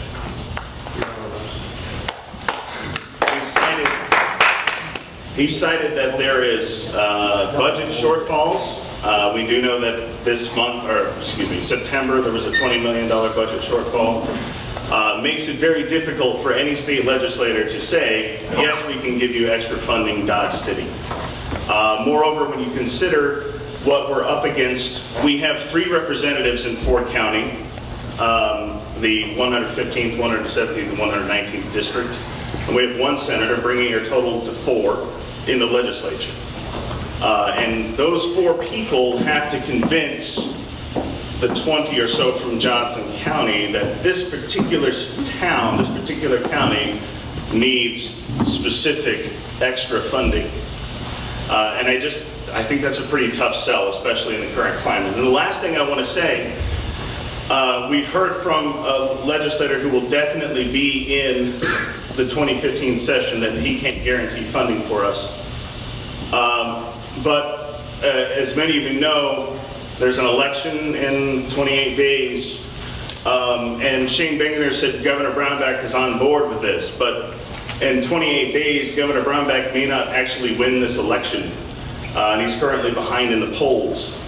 And then on top of that, there are over 80 seats in the House in play, meaning there are 80 challengers who could end up in Topeka. So when he tells us that the governor and the legislature's on board, and I do have another legislator who says, well, we're not going to, extra funding's not going to happen. It's difficult for me to count on that, especially when the said governor is behind in the polls. So again, what we're dealing with is a vote to move forward with a merger, and we have nothing to go on to guarantee that this will be funded, that the legislation will actually pass to allow it to happen, because right now this merger is not legal. And I, again, encourage you to vote no on moving forward with the merger, and instead focus on working out these details. Thank you.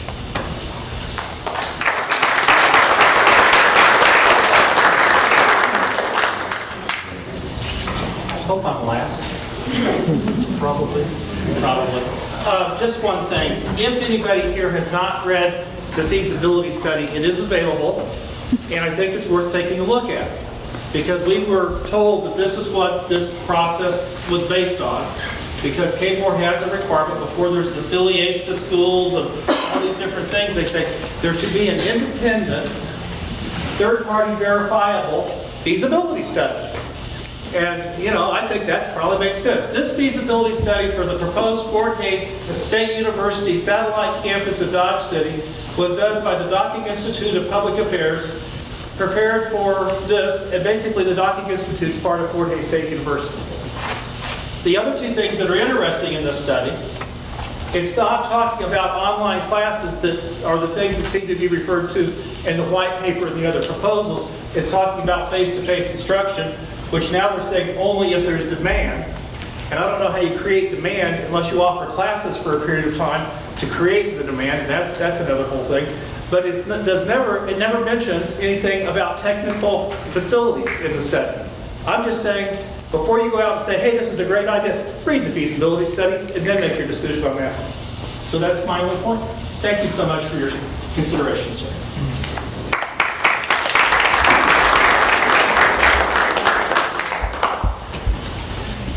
Thanks for all the comments, impassioned and otherwise. We appreciate your input tonight. You know, the community has a lot to learn about, obviously. It's been brought up that, and again, a point of clarification, which I've been made aware of on several occasions. It's been asked, well, why don't the citizens of Ford County vote on this? And there is no legislative or legal format that exists for this board to request a referendum vote. So just to put that out there, KBOR has rendered a legal opinion on that. I think our own attorney has said that. So if you're wondering what's the holdback, I don't think anybody's against that. The mechanism is not there. Again, there's been a lot of good discussion.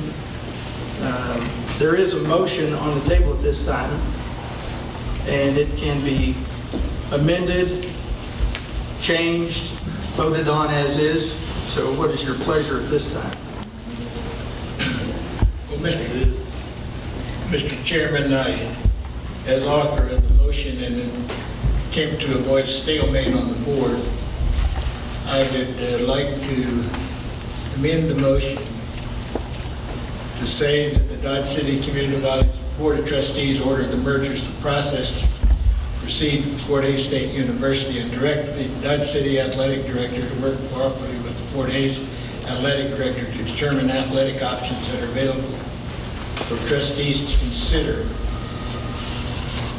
and further options for future consideration by the Board of Trustees. You want to specify further options, or what do you mean by that, I guess? Yeah, well, I think there's a lot more information that we need that we don't have now. You may be referring to, again, we've talked about options in JCAA, sports related, they all, as we know or have learned, they all dovetail or coalesce into the whole picture, including accreditation and those kind of things. And so it's, again, I think those studies ought to be in progress. Well, I think Mr. Coker raised a good issue regarding the organization. I think we need to take a little harder look at the options that we have as far as the organization is concerned. So there is an amendment proposed. Mr. President, could I make a comment or two? Yes. In the paper today, there was an article, the economic impact of Ford County in southwest Kansas. I like the looks of some of that, but there are 11 articles listed, and I think 9 of them have got the word potential. I had somebody on campus tell me, if you love the word potential, go buy a lottery ticket for $3, because it's got a potential of 30,000 return. What is potential? We don't have any direction at this point. We need some direction. I need some facts and some figures, and nobody has them. And I realize that a lot of it depends on what the legislator does for money. Now, I am involved. I mean, I've been involved a lifetime in vocational manufacturing primarily. And I don't know if anybody knows it, but in our manufacturing plant over there, we have some equipment that came from the Army Air Base in the late 40s. Are we pushing for high tech? I don't think so. We have committed to about 900,000 plus, indirectly at least, to the athletic program. And I'm not an athletic supporter, but I do know that every campus needs an adequate athletic program. We've got to have it. But I still think we need to pump some money into our manufacturing process, our technical process. And I don't know when and how that's going to, what can we do about it? It hurts me to go over there and watch them boys work with equipment that was donated or sold to us from the Army Air Base in the late 40s. That's not too technical. You're making a good point. There's deficiencies that obviously need to be addressed. Yeah. We just need some direction. Future reference. All right, there's an amendment to this motion. Is there a second to the amendment? Keep me on track here. There's a motion to amend, is there a second to the motion? And if it fails, then we go back to the original. Thank you. You want to reread your amended motion? Yeah, you don't do the Talk about the athletic directors will cooperative with Fort Hays State athletic options that are available for the trustees, as well as other options for future consideration. All right. Could it be read in its entirety? Can you get Closer to the mic? All right. The Dodge City Community College Board of Trustees orders a virtual process to proceed with Fort Hays State University and to direct the Dodge City Community College Athletic Director to work cooperatively with the Fort Hays State University Athletic Director to determine the athletic options that are available for the trustees, as well as other options for future consideration. So it opens it up, there are other options that we'll be dealing with. The whole thing depends on the enabling legislation. So enabling legislation doesn't pass, it's a moot issue anyway. And, you know, people want answers. Well, we're not going to have answers until the enabling legislation is approved and the funding is approved. And we won't have that until next May. So we really are at a crossroads here. We can say no tonight, that's the end of it. And they can take the proposal to whatever community college wants to deal with. But in the absence of a no vote, we have the opportunity to explore this for the next 8 months or so while the legislature pontificates, and then we will know. So I encourage you, hang on until we find out what it is we're going to have to work with next May, and then we can proceed forward. We can either reject it or we can approve it and move forward. But to say no now, I think, would be a disservice to this community. We've all received a large number of letters from business leaders, citizens in Ford County, and 98% of them have been in favor of the merger.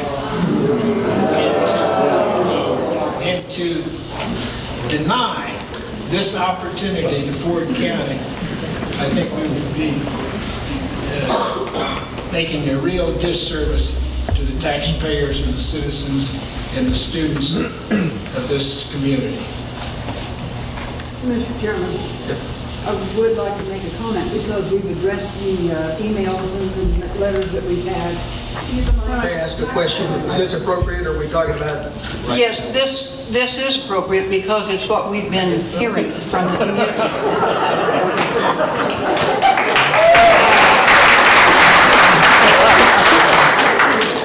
I just wanted to make the interesting comment that I started making lists when I realized there were a lot of people wanted to make a comment to me in the grocery store, in the doctor's office, letters, phone calls, people that came to my house.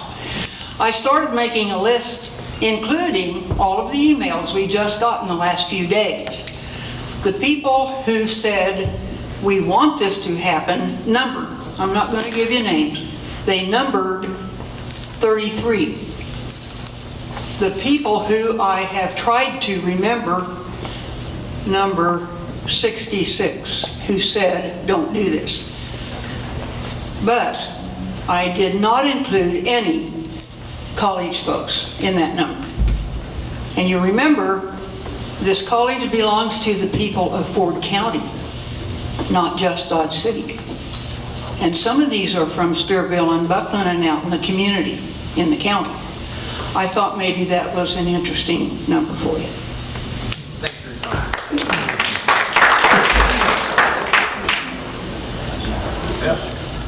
I would like to ask our council to explain exactly what the amendment means. Well, I'm not sure what it means.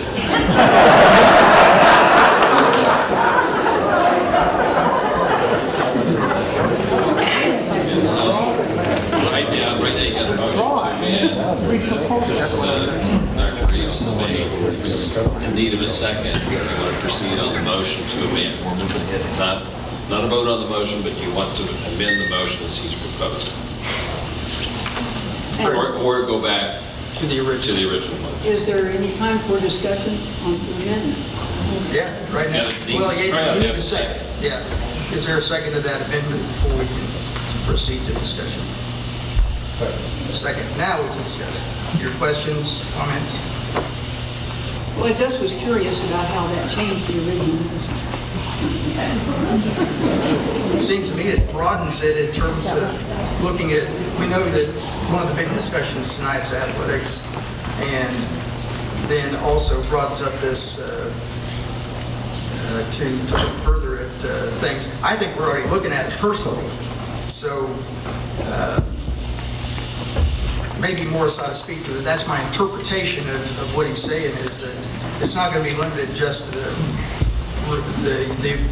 stuff that's going to be coming back from various athletic directors, but also could be broadened to answer some of these other questions. Is that a fair assessment? That's a fair assessment. All right. it still says that you're moving forward with the process for the merger in the first part of the. Right, that's not changed. That's not exploration, that's moving forward with the process. And the follow-up point that I want to make is, if there's no dissolution of the community college, no loss of accreditation, and no change in the athletic program, we don't need this. We can go on until we find out whether there is support in the legislature. You know, that, You're voting on a process to continue going, or are you going to vote to say, no, we're not going to have the process? That's what you're voting on. Thanks for your comments, sir. Dr. Presley. Maybe our council can shed some light on this, because I think it's probably the question that everyone in the room is having. Do we need a motion and do we need an action right now to continue to exploring what we've already voted on 3 times? Can we continue with the process? Designating, as we've said, as a board and the power entitled to us to empower the appropriate people, be it Casey Malik, be it our president, and the others involved, to continue exploring this, which is what we've already voted on. Do we really need this, or can we just table the motion? Well, I think the idea of the motion is in light of the new information that has been brought forth by the committee. Is this board still interested in pursuing this merger given that information? And I think that's really what that motion is asking, is does the board with this new information wish to proceed with the merger or not? I would disagree with that assessment. I think Dr. Presley has it right. In terms of the process that has already been developed, we can task various staff people, whether it's Casey Malik, 4 days AD, we can't ask them to do anything, but to provide us further clarification. So, again, the big question remains, does the athletic question need further study? It's pretty clear from all this discussion tonight that it does. And there may not be a requirement for a motion to ask to obtain further information. So again, I agree with that. You've got a motion. There is. There's an amended motion to amend an right amended now. motion and a second that we need to vote on. Go ahead. I appreciate your comment because we don't have to stop gathering information. I agree. Okay. I agree too. Can we table the motion? Yes, you can table the motion if you get a majority vote to table. I don't think you can draw the motion. Right now you got a motion to. Yes. You're not on the substantive motion. Right. We're on the motion to amend. Or the other options are available.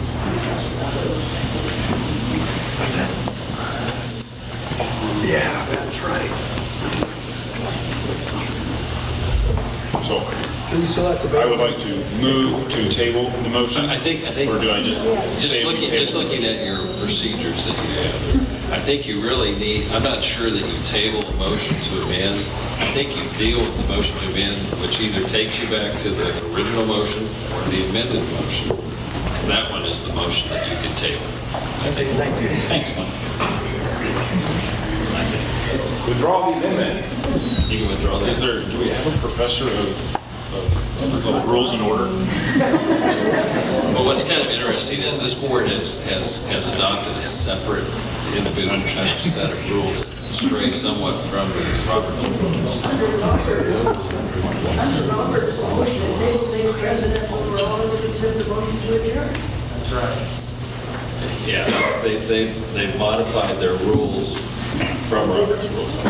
Which are acceptable. May I ask for a vote on the motion to amend? Everybody has to vote. Vote in favor of the amendment.